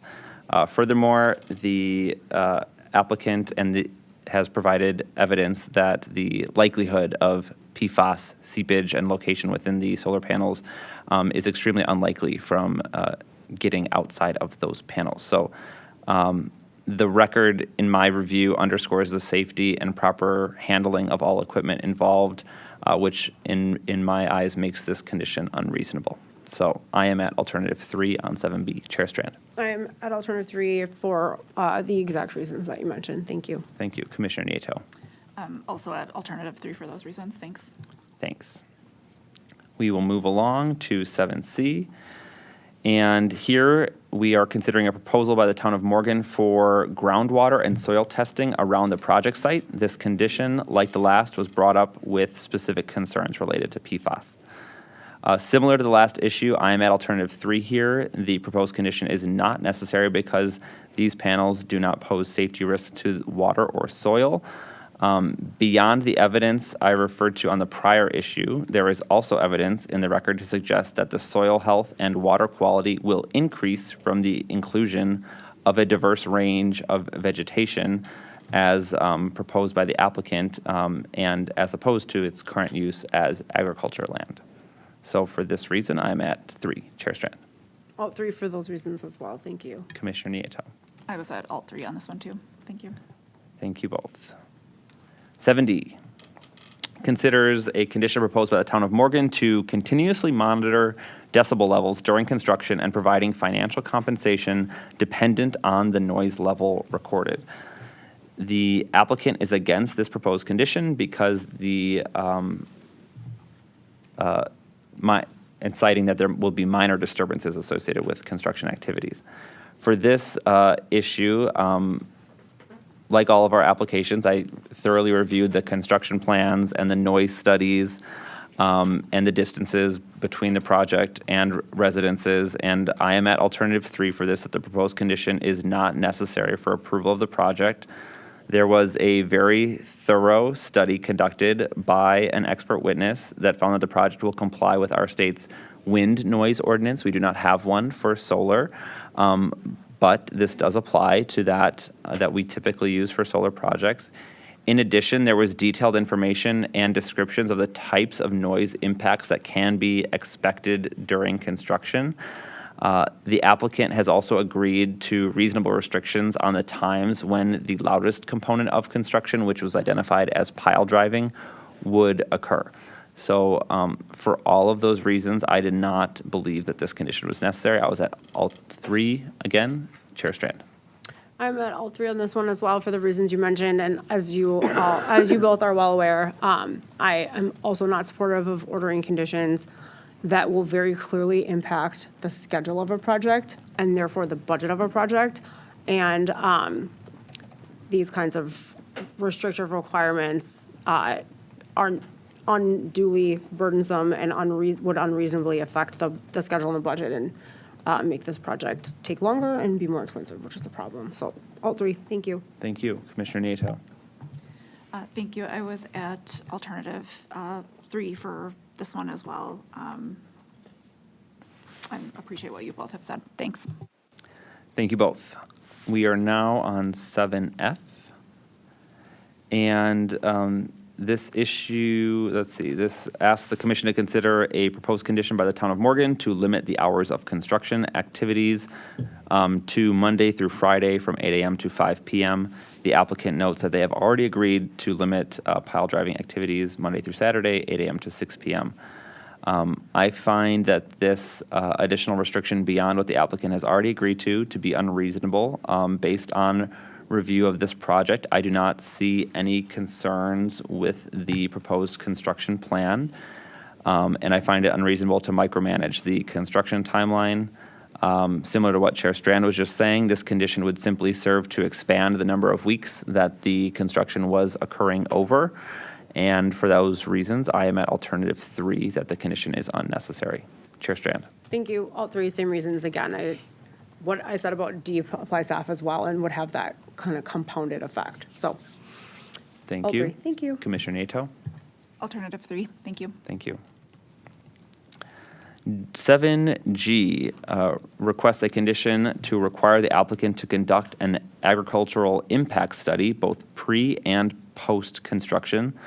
The applicant noted that there are statutory requirements that have been met, as an AIS is not appropriate for this project because the project is a merchant-developed project and does not have eminent domain authority over agricultural land. The town of Morgan did not clearly indicate what it meant by an ag impact study or what the expectations would be included. My position here is, given the fact that we have an AIS requirement under statute, under certain circumstances, that this project does not fall within, I believe it would be inappropriate for the commission to override that boundary and require both a pre and post-construction study as the town has proposed. Additionally, the lack of clarity around what the town is looking for did not lead me to support this request. The commission has received evidence related to the impact of total ag land acreage that will be impacted both within the town and within the county as a whole. And we've also heard from local residents within the agricultural community as to what the impacts, potential impacts on the ag community might be. So we do have a good amount of information already contained in the record here to make a decision. So for those reasons, I was at alt 3, that the proposed condition is not necessary. Chair Strand. All 3 for the same reasons. Thank you. Thank you. Commissioner Nieto. Alt 3 as well. I didn't think this one was appropriate. Thanks. Thank you. Brings us to 7H. The town is requesting that the commission require the applicant to provide unredacted equipment specifications and material data on the solar panels used for the project to the town of Morgan as a means to ensure health and safety in the case of potential damage or contamination. I'll just start by noting that there are no redactions in the record related to equipment specs. This is in part because the developer has not yet decided what equipment they plan to use and spoke to possible equipment selections that will occur. Equipment specifications further are publicly available from manufacturers on their websites. With that, I see this condition as unnecessary and redundant. I'll further note that the DNR has authority over waste disposal and remediation of contaminated sites, not the commission. So some of the ask I viewed as being out of the bounds of our authority. And so with all of that, I am at alternative 3, that the proposed condition is not necessary for approval. Chair Strand. All 3, thank you. Thank you. Commissioner Nieto. Alt 3, and thanks for noting the availability of the equipment specs for those interested. All right, that brings us to 7I, which asks us to consider the requiring consultation with DNR regarding the vegetation management plan and the reasonableness of the use of a specific seed mix. The applicant has noted that they are supportive of this condition, as is the town of Morgan. Given the consensus on this condition, it's basically uncontested. This is a common condition that we see that ensures the seed mix is appropriate and will support native vegetation growth on the project area. This puts me at Alt 1 here, that the proposed condition is necessary for approval of the project. Chair Strand. Alt 1, it's similar to what we have approved in the past, and like you said, it's basically uncontested. So, Alt 1, thank you. Thank you. Commissioner Nieto. I was at Alt 1 as well, that this is necessary. Thanks. Thank you both. We made it through a CPCN without discussing specific. Yeah. All right, so 7J. This presents 4 specific order conditions proposed by DNR staff that give direction regarding a construction sequencing plan, vegetative buffers, pre-seeding, and re-vegetation. They're all detailed in our decision matrix, and both the applicant and the town of Morgan support alternative 1. I am supportive of these conditions as well. I do have a slight modification to make on condition C. And this is to bring it in alignment with our recent decisions. I'm going to propose modifying the condition to strike the language that says, and allow for adequate vegetation growth.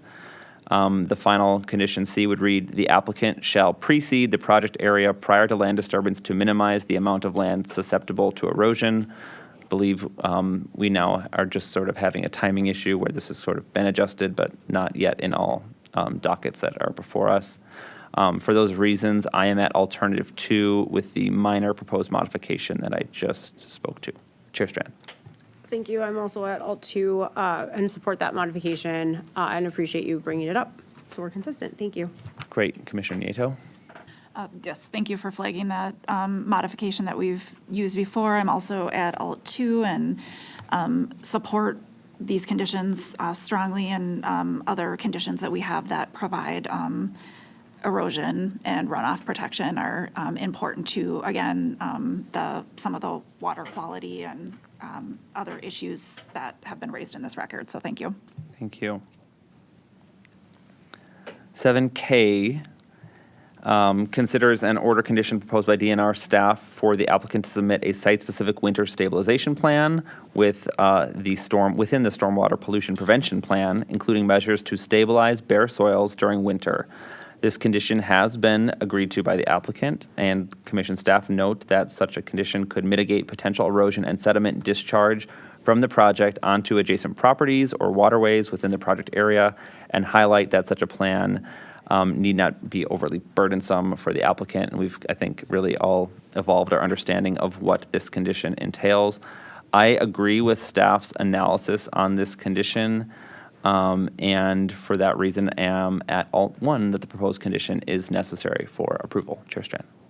Thank you. I agree. I just want to say that while I have opposed this condition in some prior dockets, the DNR has really been responsive and evolved their explanation and clarification about what they would require here versus what they wouldn't. And that has really helped raise my comfort level with this one in terms of having it not be overly burdensome or duplicative. So I appreciate that movement and growth. And for those reasons, I will support alternative 1 here as well. Thank you. Thank you. Commissioner Nieto. I'm at Alt 1 as well. Thanks. Great. That brings us to 7L. This last issue related to project-specific conditions is a catch-all to allow for any additional action that may be appropriate for the commission to take based on evidence in the record.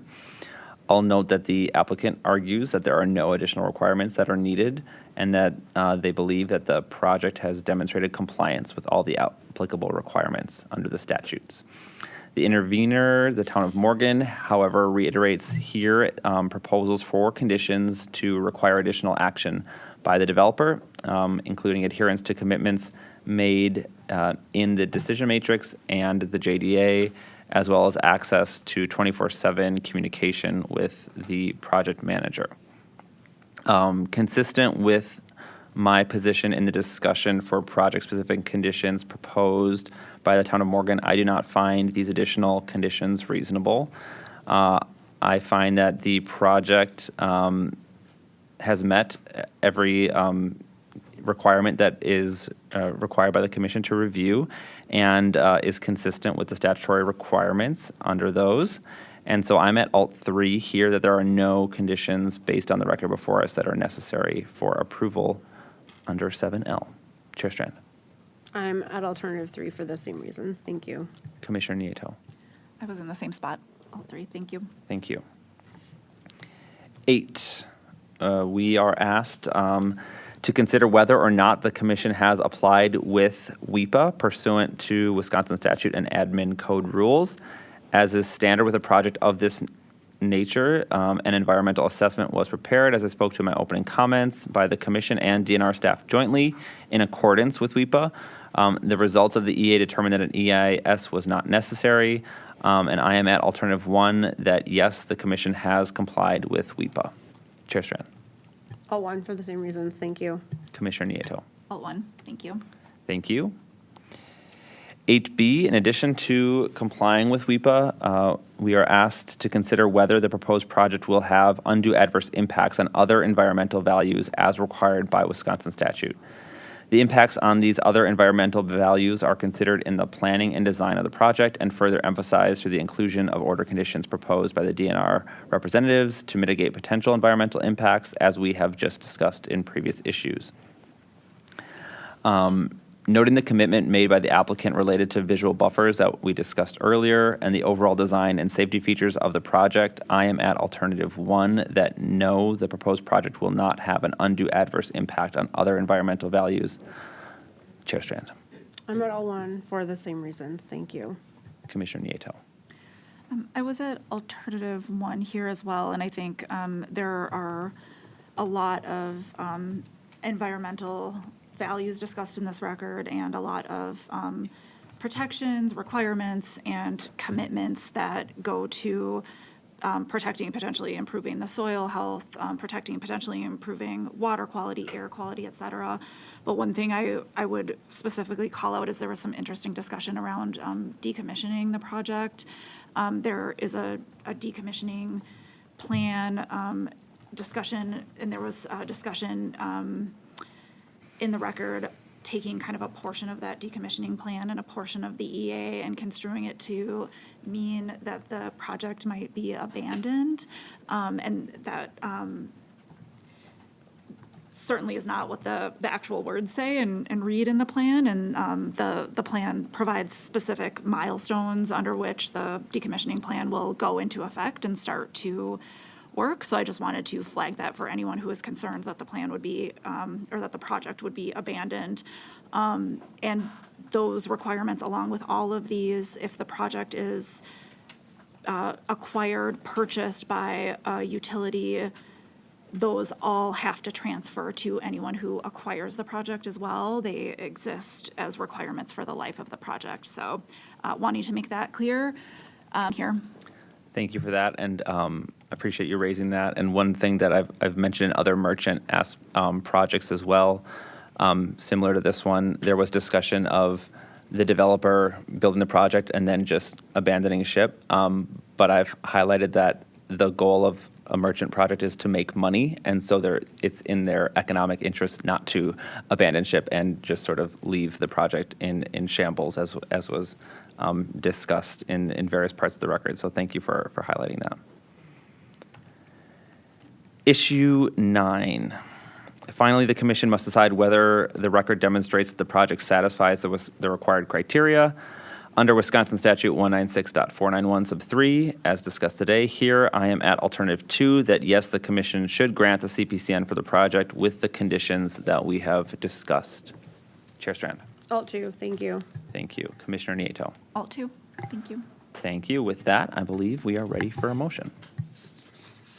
In docket 9833 CE 100, I move we grant a CPCN for the Fox Solar Project consistent with our discussion today. Second. All in favor? Aye. Thank you, Commissioner Hawkins, for leading our discussion, and Commissioner Nieto for leading our previous item. That does conclude our official business for today.